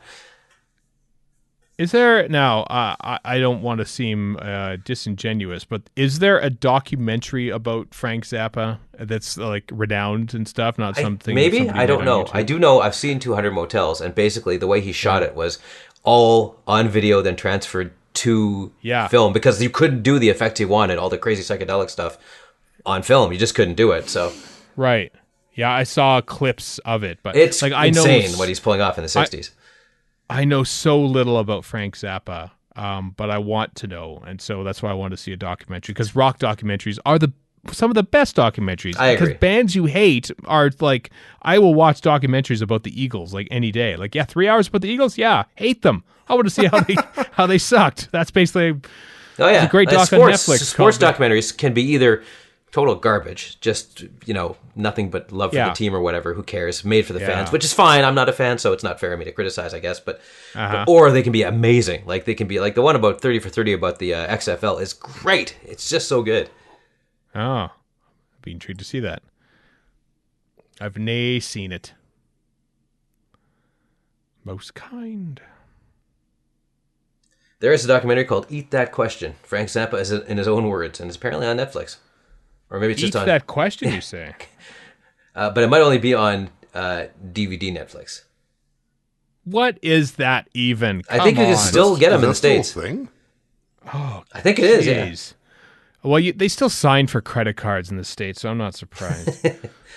American listeners tell me, because I don't know. We've never had anything close to Netflix. We just got Netflix when it was streaming, and that's it. Mm-hmm. The proper... Well, there was zip.ca back in the day that did DVDs. That's true. I don't see anything for Frank Zappa on a search of Canadian There's one Netflix. called Frank Zappa, The Freakout List. The nerdiest music documentary of all time. Tell me more. From 2010. Maybe Peter Benson could talk about us. Wow. Crafts an hour-and-a-half long narrative around a single aspect of the album artwork on the Mothers of Invention's 1966 debut record. That is impressive. That is deep. That is a deep dive. IG, you could do a documentary on the Pink Floyd album. This looks like Jim Henson, like after the Muppet Show types. Like, well, we're doing this show about whatever. People sitting around in weird outfits. Yeah. We'll do the Muppets, but without the Muppets. Okay. So what, like the puppeteer? Yes, the puppeteers sit around and complain about things. Didn't he have like a Jim Henson Presents, and it was like all sort of fairy tales and stuff, and it was both live action and, well, I guess puppets are still live action, but... Well, there's that, was it Being Elmo or whatever, about Kevin, what's-his-face, who... Yeah, it's a little problematic. Yeah. I've never watched it because of that, because of the dude stuff the guy is accused of, not proven. Cleared from, as far as I thought. know. But I'm just like, that's not my idea of a good hour and a half fun. No.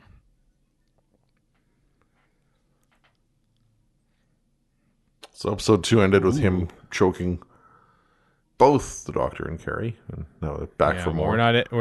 We're not ending. Oh, geez.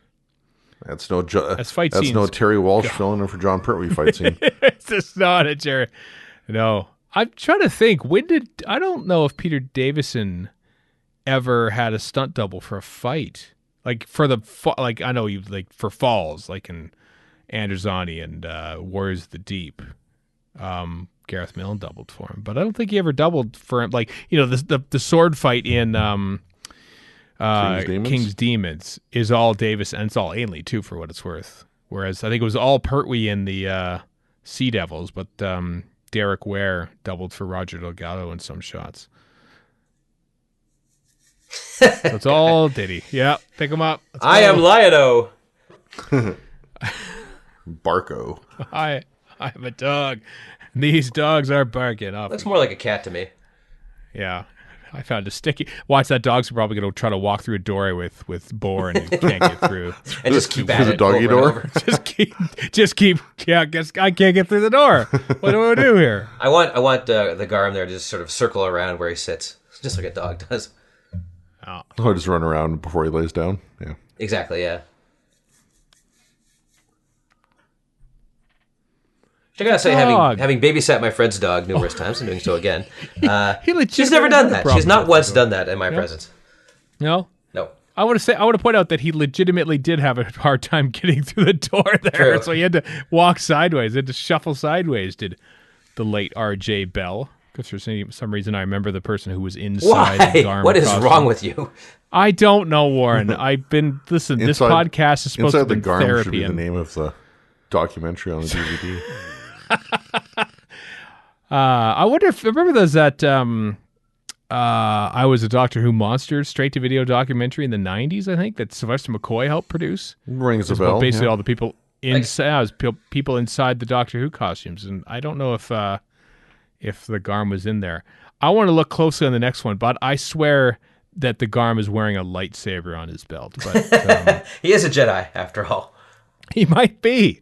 It kind of looked like Luke's belt from Star Wars. So It might very well be there, Luke's look at belt that. from Star Look Wars. at that. That's a lightsaber. He's got a lightsaber on his belt. One on each It's, side. but it's he's got two. he's got two of them, and they're like Darth Maul's lightsabers. Yeah. Or who's got two? And he's got a Doesn't he power have two? drill. Look at that. Yeah, there's one on either side. Yeah. Dooku has two for... Also, And Grievous has No, four. he only had one. Dooku had one with a hooked handle. I'm thinking of Star Maul has Wars, the dual one. Phantom Clone Menace. Wars. What's her name? Ashoka Tano. That's who. She had two. I never really watched lightsabers. cartoons, so you know. I know you didn't. I know. That's who I'm thinking of then. When you watch how the Garm walks, there's always one guy who walks like that at every con. And I like to think that's the guy inside the Garm outfit. Just, happy with himself, contentedly plodding. Right. Nothing wrong with him, just the Where- way he's walking. But there's always, and I'm always in a hurry. Giant, Like- yeah. You do make a good point, Warren. Usually right in the middle of the hall. Yeah. Like, come on, Garm. Like, But you don't want to be a either jerk side. about it. Because No. there's nothing wrong with what he's doing. It's just in No. your way. He's just a big anthropomorphic dog. That's Yeah. all. And look, I want to see these things, the shoulder pads, I want to see them sort of lift and they can buzz around like bees. like the Geonosians, perhaps. Yes. Speaking of Star Wars. Yes. Yeah.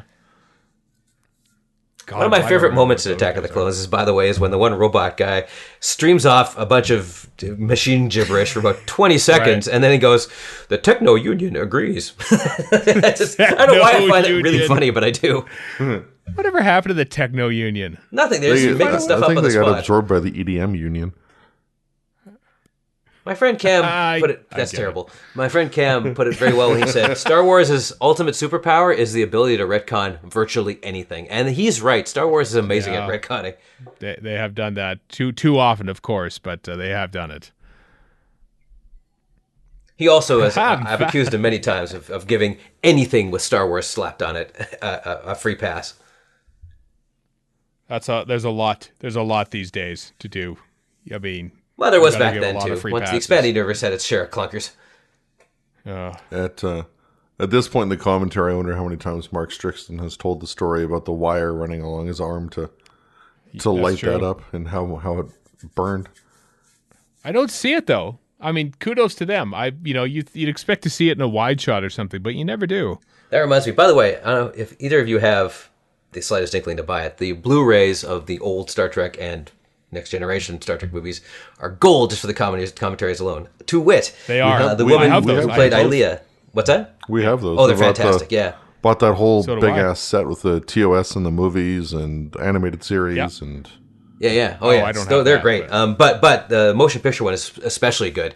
And they explain, this actually relates back to this, what you were saying is, Ilea had this light in her, I think it was in her throat, and it was a 1978 LED light, so it was doing the exact same thing, burning the hell out of her day after day Oh after my day. god.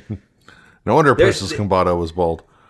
It is crazy how different that bridge looks, even though it's the exact same bridge between 1 and 2, and the fact that all the video, like quote-unquote video monitors, that's all Super 8 film being run on projection. Like, it's crazy. Wow.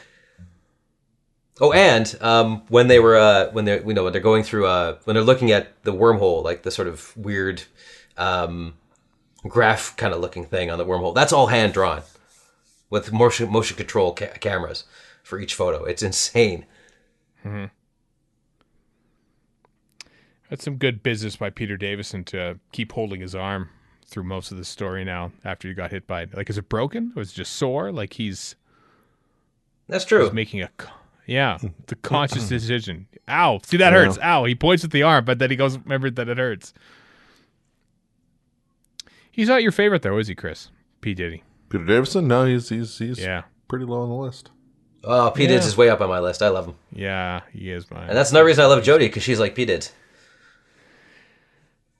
You think so? How so? Because I've said this before, but unlike the previous all new series doctors, she doesn't need to, wave her sonic screwdriver around metaphorically like they did, and like a lot of the other doctors in classic series did. Davison was never really like that, and she's not like that either. And that's what I like about both That's true. of them. Yeah. They're just in charge, and that's that. There's no need to make a big thing out of it. They're a little understated. Yeah, In a way. and I think that totally works. Yeah. Now, I would like to see her get her big hurrah moment, which hasn't quite yet, but No, she hasn't quite, has she? But it always bugged me with the previous Doctors when they get hurrah moments because it was always a little disingenuous. Mm-hmm. And I've never... I mean, it makes sense that the Doctor flying through time and space would affect all these things and be a big deal. But they never did that in the old show. Part of the charm was he was just this bum. Like, basically, tooting around the universe. Uh-huh.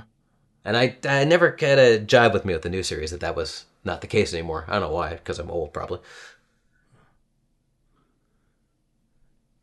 Meanwhile, we're back in film here for Turlo and Tegan.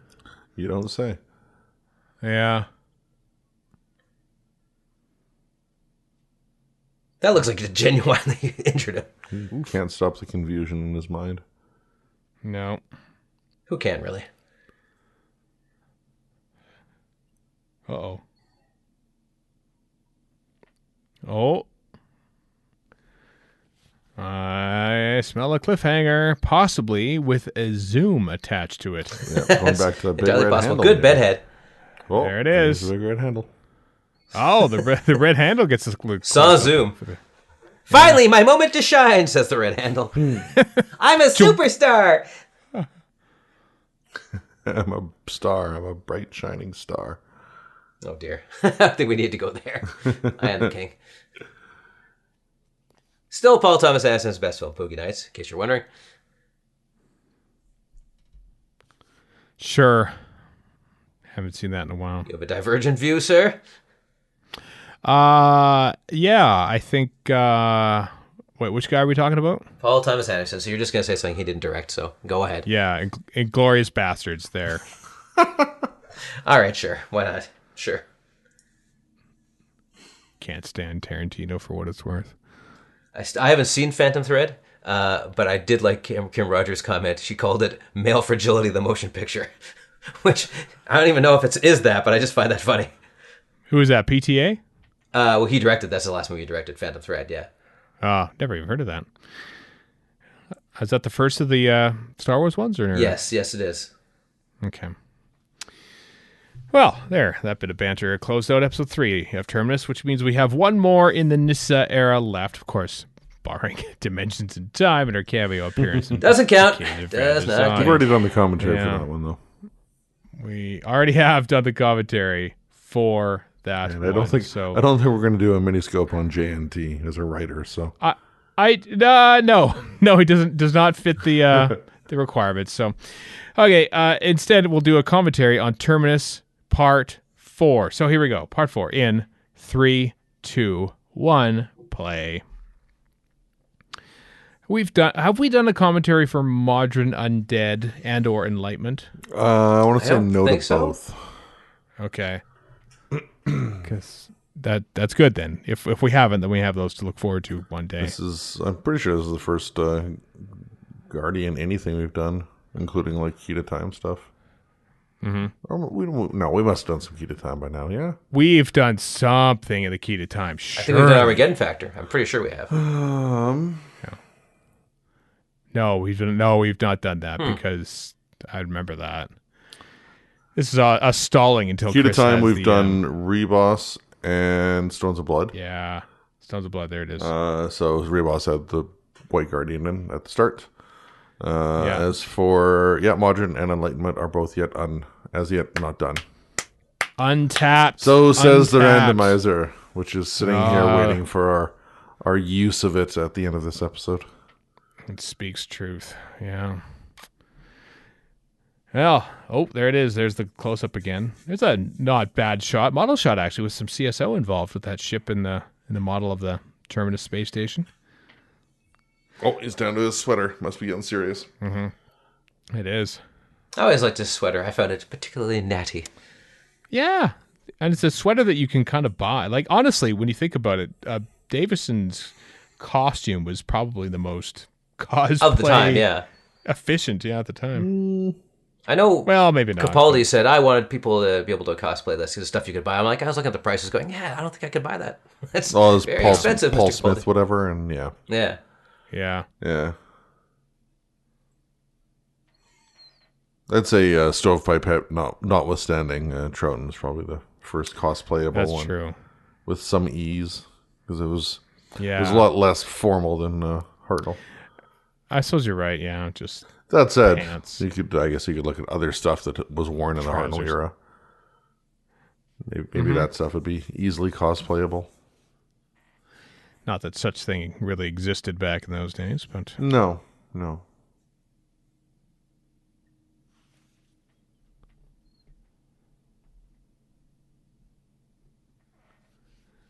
what when cosplaying became a big thing? It's I always think been a it was big news thing. series. I was actually watching Over the a last 10 or 15 years. no. Well, big thing, sure, but it's always been around. I was Well, watching. yeah, Well, I but remember- like I remember in in, large numbers. Yeah. I remember in '88 for the 10-0 convention, there was the costume competition on the Friday or Saturday was night. there? Yeah. Here in Edmonton, you mean? Yeah, and that was '88. So, Yeah. but that was Plus, I was that was watching a that was a documentary. specialized event rather than people going around in Yeah, the outfits. yeah, and in I think general. that might have been where it started. Like it was more like they'd have the masquerades and stuff. There's a documentary on Netflix, Canadian Netflix anyway, called "Women Make Comics" or "Women Write Comics" or something like that. And they have Wendy Peeney who did ElfQuest in the '70s, and she got her start cosplaying as like Red Sonja, or at least doing the costume contest stuff. And then that got her into drawing the comics because nobody else was doing it, and she didn't see what she wanted, and it became a huge thing in the '80s. But anyway, that's how she got her start, is dressing up as Red Sonja. Ah, And that's the '70s, like the mid '70s. okay. Well, And I'm sure in Star Trek conventions that must have happened too. I think Star Trek convention with their no pun intended uniform look to a lot of their Yeah. characters. I bet you pop a lot of people just sort of let's become Starfleet officers. That'll be fun. I And- Garrett, it. Like, Yeah. I mean, I can't. I wasn't there to tell you, but I can't see it not happening. that would Yeah. be the logical genesis. Yes, it would. Oh, that's terrible. Yeah. Point of trivia: the first Star Trek convention ever was held right across the street from Penn Station, which I pointed out to my sister as we left Penn Station, and she's like, "I don't care." In where? Philadelphia? No, in New York. Oh. I know. I'm just being annoying again. Yes, you are. Not again. That's a little more. Consistent. I know that's a little wider range from my usual trolling. I didn't want to make listeners think, God, Steven's so stupid. Doesn't even know where Penn Station is. Wow, that's the line you have. It's right isn't by it? Pencil Yeah. Station. Well, I know it's named after Sean Penn, not William Penn, because it's where he was caught shoplifting in 1986. That's exactly, and that's why they called it Penn Station. And his Yeah, punishment was to exactly. marry Madonna. Yeah. Well, Legally mandated marriage to Madonna. Madonna's punishment, I think we'll find. Very literally, actually. It's a very sad story. Let's not go there. always gets dark here on. Well, we're watching Terminus. Terminus is doing it That's to us. true. I know we are. Yeah. We're watching the Doctor try to avert the destruction of the universe. Yeah. Or the recreation of the universe, depending on your point of view. Well, and that's just it. When you think about it, it's like, okay, there's them trying to push back a lever and then cut to green light flooding Turlo's face, and you can't even see what Yeah. he's doing.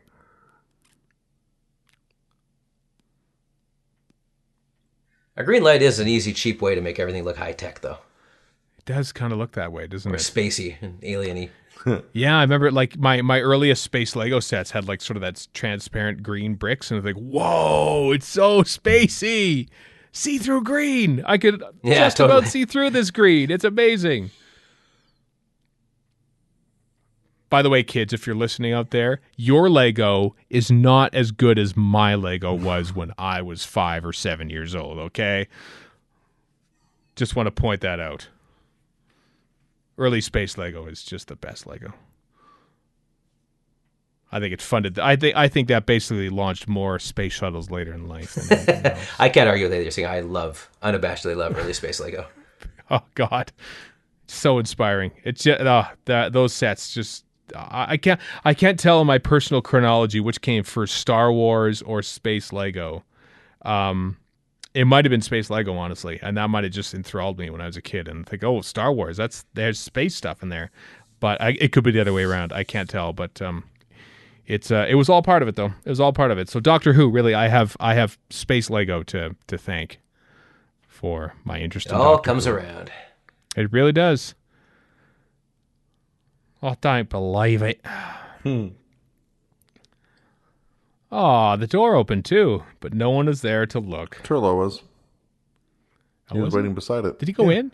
Oh, there he is, You don't too. see it I happen. wasn't You see looking. the door shutting after he does it. Sorry, I was talking to myself about Lego, so you can understand. Going into a Lego singularity. Oh, yeah. This could have been shot a little differently. Yeah. Come on, Mary Ridge. Have some sympathy here. Don't exploit. Also, her hair looks like it's traveling back in time to like 1976. Oh, Gloria. That is true. We've gone beyond 1983 to like, this is like Nancy Wilson Barracuda era Totally. hair. Yeah. Or Ann Wilson. I can never much remember one is the lead singer and which one's the guitar Nancy player. is the lead singer. 70s Heart is the Nancy best Wilson. Heart. I never thought that at the time, but now I They're totally... so good. They're such I mean, a good even to the band point where in I those think days. was one of the Hearts is married or was married anyway. She probably still is to the guy who did Almost Famous, Cameron Crowe. Cameron Crowe. And she wrote all the married. songs, Yep. and the songs are Yeah. dead on, like dead on. They sound Folks- exactly like that point in the 70s. Folks, Almost Famous is one of the great movies of this century, and it won an Oscar for best screenplay. Thank God. God, I love that movie so much. Almost It's Famous. very good, and I have had a crush on Fairuza Balk because of that in The Craft for years. Oh wow. Well, I guess better that than like American History X. Yeah, Whoa, hey, Avery Brooks is in that. I gotta watch that someday. Avery Brooks is in that. Yes.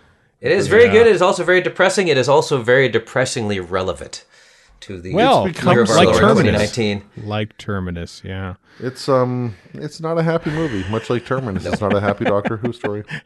There's a That is the dog. one and only time I've ever seen American History X and Terminus said in the same sentence, and hopefully the last. Can't you understand me? I'm not torturing them. I'm a dog. I'm burying bones. This is what happens. His mouth goes up and down. He's a mascot. What mascot is he, basically? Wolverhampton. That's who he is. Wolverhampton football. He totally team. is a mascot. Yeah. He does walk like those people you see at conventions that just Totally give away. does. Just straight up, does not swing the arms, just let's Loot, loot, loot, loot. They've been to Kind a of a million robot. conventions. They'll go to a million more. yep.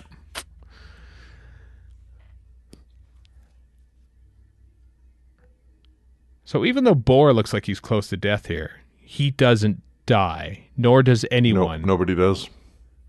Everyone is so close to death, yet no one dies. It's kind of like an A-Team episode when you think about it. I mean, All these is a for all lettuce we cannon, know- and we're good to go. For all you know, 3/4 of the characters drop dead after the end credits roll. But Yeah, exactly.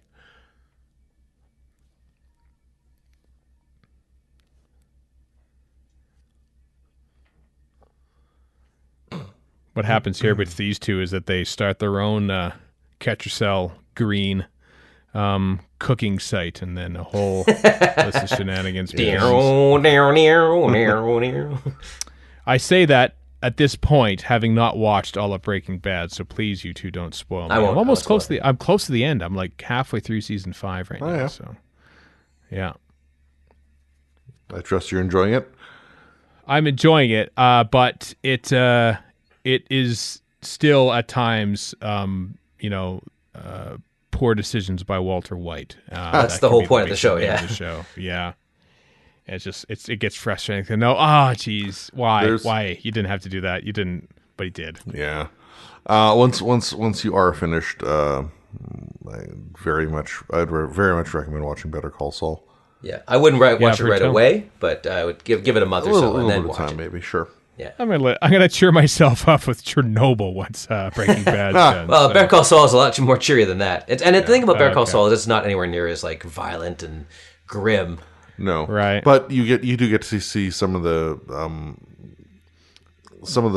groundwork. Yeah, and it's more interesting than you Breaking think, actually. Yeah. Oh, here's a puppy. Look at him.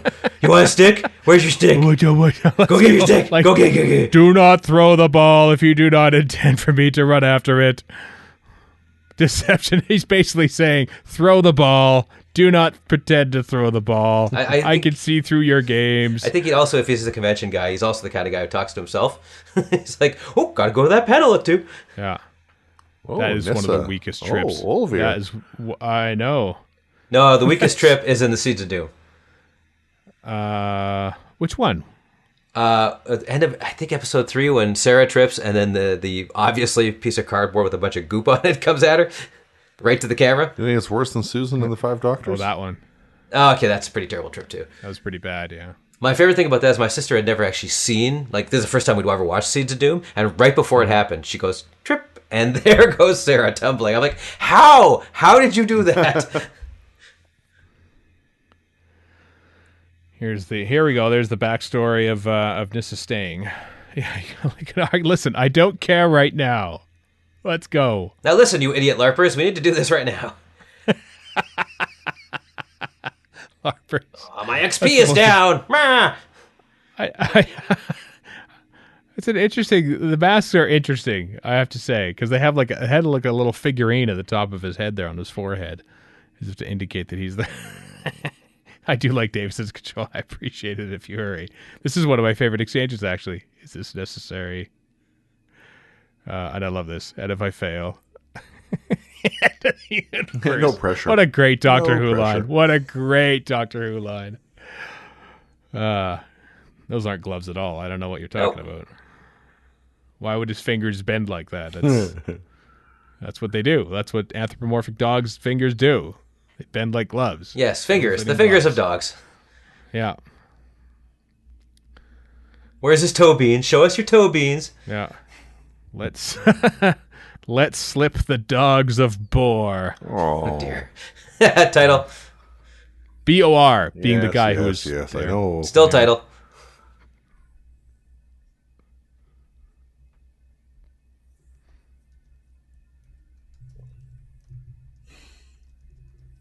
It's exciting. Cameras are shaking. You must push harder.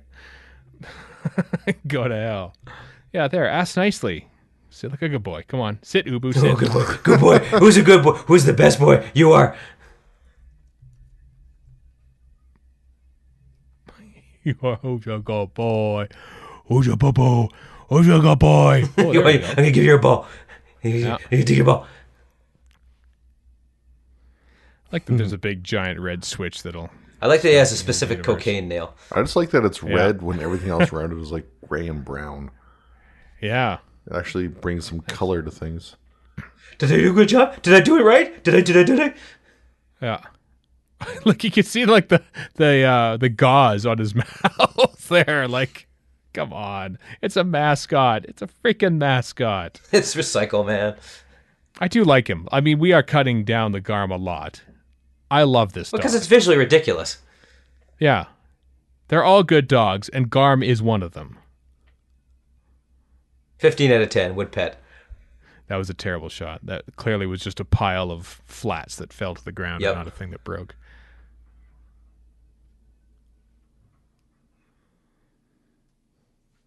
How many buddy. How many lightsabers does he need? I like this. Look, so What he kind of looks down question at the is that, thing Chris? that goes, but what now? The future. What kind of question is that, Chris? You always need more lightsabers. Always. Yeah. 4 is not enough. Just like tears are not enough, as the Northern Lights told us in 1985. 8 is not enough? 8 is more than enough. Wow, that is a deep cut. The least of you're welcome. the famine songs. The Canadian one. Surprise, surprise. Yeah. Canada's answer to Doctor in Distress, the Northern Lights. There's actually one of the catcher ones, though. Probably featuring Doug Henning. Somewhere in Doug the Henning back. was I think he might have been in there. He might have been in there. I remember a picture. Neil Young was in there, and he looked like just mean. And Corey Hart was definitely there. Rush had to be there. When I was a kid, I had no idea who most of those people Yeah, were. I still don't. Yeah. I remember I was just getting into music. they showed the video on Much Music all the time. They may have even done the video. And, I was baffled as to who these Canadian stars in quotes were. Yeah. But Frank Zappacosta was one of them. For Alfie Zappacosta. Was Alfie? Why am I saying Frank? You're It's Frank you're Zappa. conflating Oh Frank dear, and- I'm sorry. The legacy of Frank Zappa does not deserve that. Yeah. Edmonton's own Alfie Zappacosta, thank you very much. Yeah, well, Oh, God. People from outside Edmonton, you must be thinking, what? What happened in Edmonton in the 1980s? But here we are. So for what it's what you get, worth, folks. yes, Geddy Lee was there. He was there. Gordon Lightfoot, Burton Cummings, Anne Murray, Joni Mitchell, Dan Hill, Neil Young, Brian Adams, Corey Hart, Bruce Coburn, God. Liberty Silver, Legends. Geddy Lee, Mike Reno. who the hell is Hard to say Liberty Geddy Silver? Lee. Yep. At least he's there twice. Yeah. But Yes, he's Luba surely was there. Oh, Lua must have been there. I mean, it's government mandated.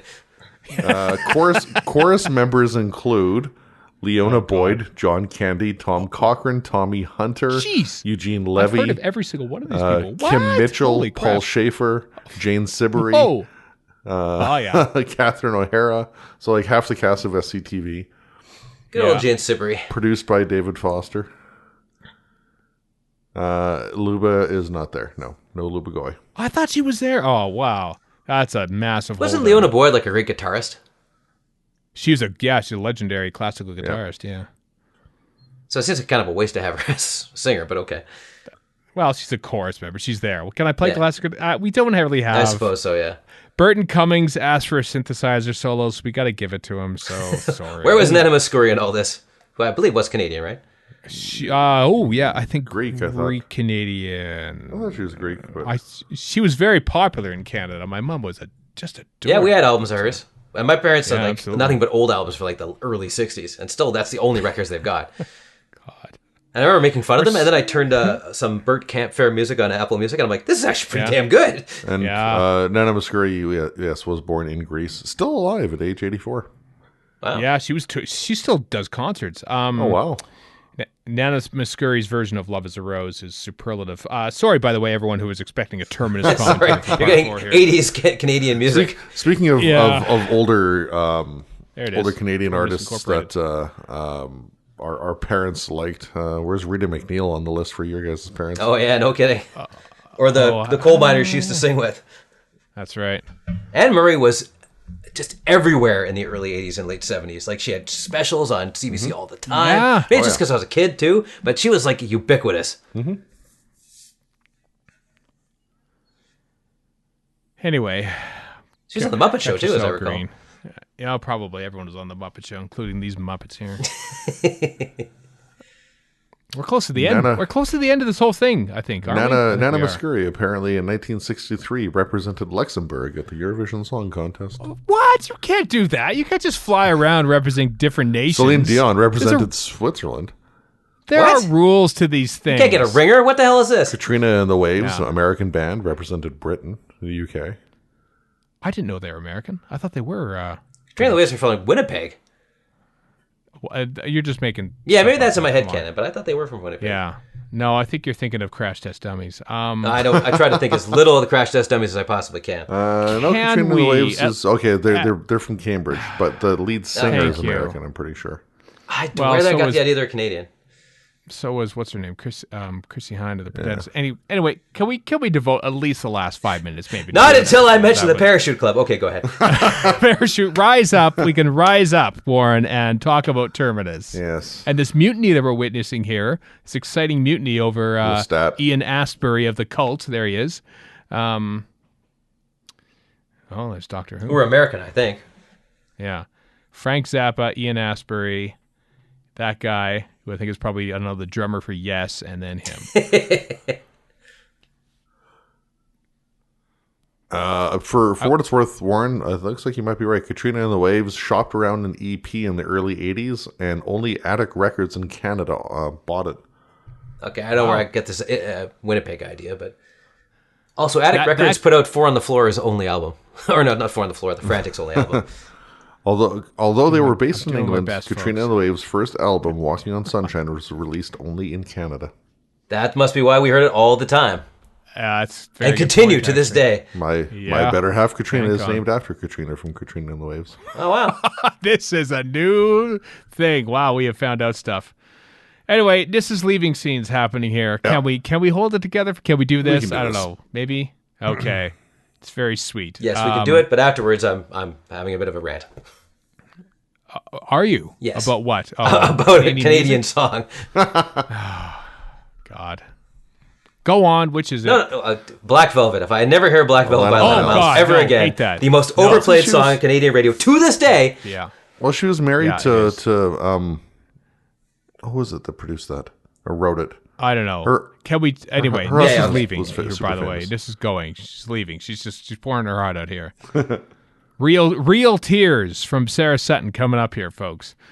I think actually you can point out because the big there are some scenes where her hair is even bigger than this, and I think that was probably the ones they shot during Yeah. King's Demons, like in January of '83 or whenever that was.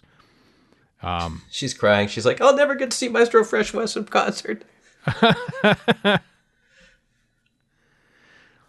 You do also understand that I'm not going back to get your stuff. It is staying with me. I am going right to Kijiji and or Craigslist and selling all of it. I am traveling in space and time, but I'm also super lazy. Not keeping it around like they did to Frederick. See, first kiss. Sign. TV movie. That's a rare kiss for even if it's on the cheek. Those are real tears from Sarah Sutton right there. Good job, Sarah. Mm-hmm.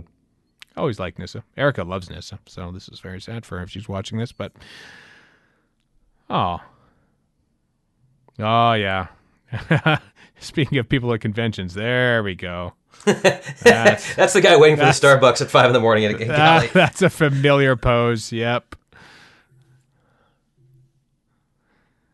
We've talked over one of my least favorite Roger Lim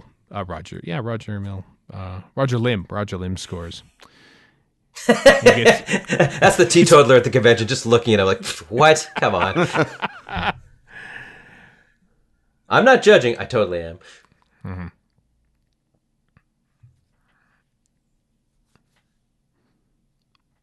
Meanwhile, the Black Guardian is gatekeeping like crazy. What do you know of Classic Who? Well, he is the Guardian after all. True. He is the. I suppose that is kind of the job. Yeah. Oh, this is a weird one. What do we do? How do we end this episode? Well, we've got right into his Valentine's dial mushy mouth. Let's just zoom in on it. There. It's a lovely The more you close it on me, the more I look like a spitting image puppet of myself. Yeah. Lovely errant hair at the front of his nose. Christopher Ward co-wrote Black Velvet. Oh, okay. So I was thinking I thought you said David Foster, who I've met. Kind of a dick. Well, we did it. We got through Terminus. With no digressions whatsoever. None. Not a Stay one. on topic. Rigidly on topic.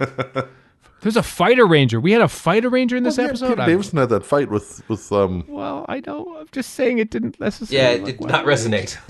Yeah. Just saying. I was pulling out of the dusty memory banks about Canadian bands that nobody cares about and didn't really care about then either. But oh well. Yeah. Yeah. Oh, right. There's Sam Barkley to work. and at the end of the day, you could say that all the guard people were men with hats. Oh, terrible. There we go. I think we should get 50% tax credit for this episode from the Canadian I government. totally think you're right. We've had so many references. We did exactly what they used to do at Teletoon. Play all the Canadian stuff from midnight to 8. That's true. Just snuck it into the wire. All right. That's it. We're done with that. So here's the deal, folks. We have one more classic series commentary for now. Who knows when we'll come back? Because we'll eventually do some series 11 commentaries, and then it's Chicago TARDIS, and then it's the New Year, and then it's Doctor Who series 12. So and then it's right Gallifrey now, 1. Chris. And it's Gallifrey 1, which is like the beginning of our fiscal year, if we had fiscal years. So Chris is going to spin the randomizer now one last time to pick our final for 2019 classic series commentary. Are you ready, Chris? Like you say, presumably for the last time for a while. Presumably. It's Yep, okay. it's primed and ready to go. It's sparking away, awaiting its deliverance. Awaiting the message it's going to deliver for us. Here's the message then. It's coming over now. Here it comes. That's me doing the Captain Kirk for the when Shatner on the 80th take when he sends over. Yes, raise them. Can we get Rothacon? Is there any way we can? Oh my God, that'd be beautiful. Okay, maybe not. Well, Wrath of Khan is better than the original Klingon. That's true. Kapla. Okay, stop. Oh, terror of the Zygons. Sweet. Oh, that is some classic action for that one. Oh, how about that? Yeah. Ian Martyr. Oh, boy. Ian Martyr being a badass. Yeah. Oh, Ian Martyr. Douglas Camfield was some direct. Oh, boy. If you read Harry Sullivan's War, he is a total badass, and he's also kind of not. Yeah. And the discovery that Brigadier Lethbridge Stewart actually has Scottish roots. That's true. The Clan Stewart. Well, that is going to be exciting, and that's coming up sometime in the weeks to come because this sort of routine we've been going on Miniscope commentary, Miniscope is sort of being upended a little bit for the next couple weeks because next week, folks, is San Diego Comic-Con. So once again, we'll be devoting our whole episode to the hopefully various Doctor Who news that is coming out from that convention down in San Diego, which we assume will be the big launch of Series 12. So stay tuned for our coverage of that. And then later on in the summer, our last Classic Series commentary for the year, which is Terror of the Zygons. Hooray for that, and indeed everything. So until next time, I am Stephen in Edmonton. I am Warren Vancouver. And Chris in Edmonton. So long for now.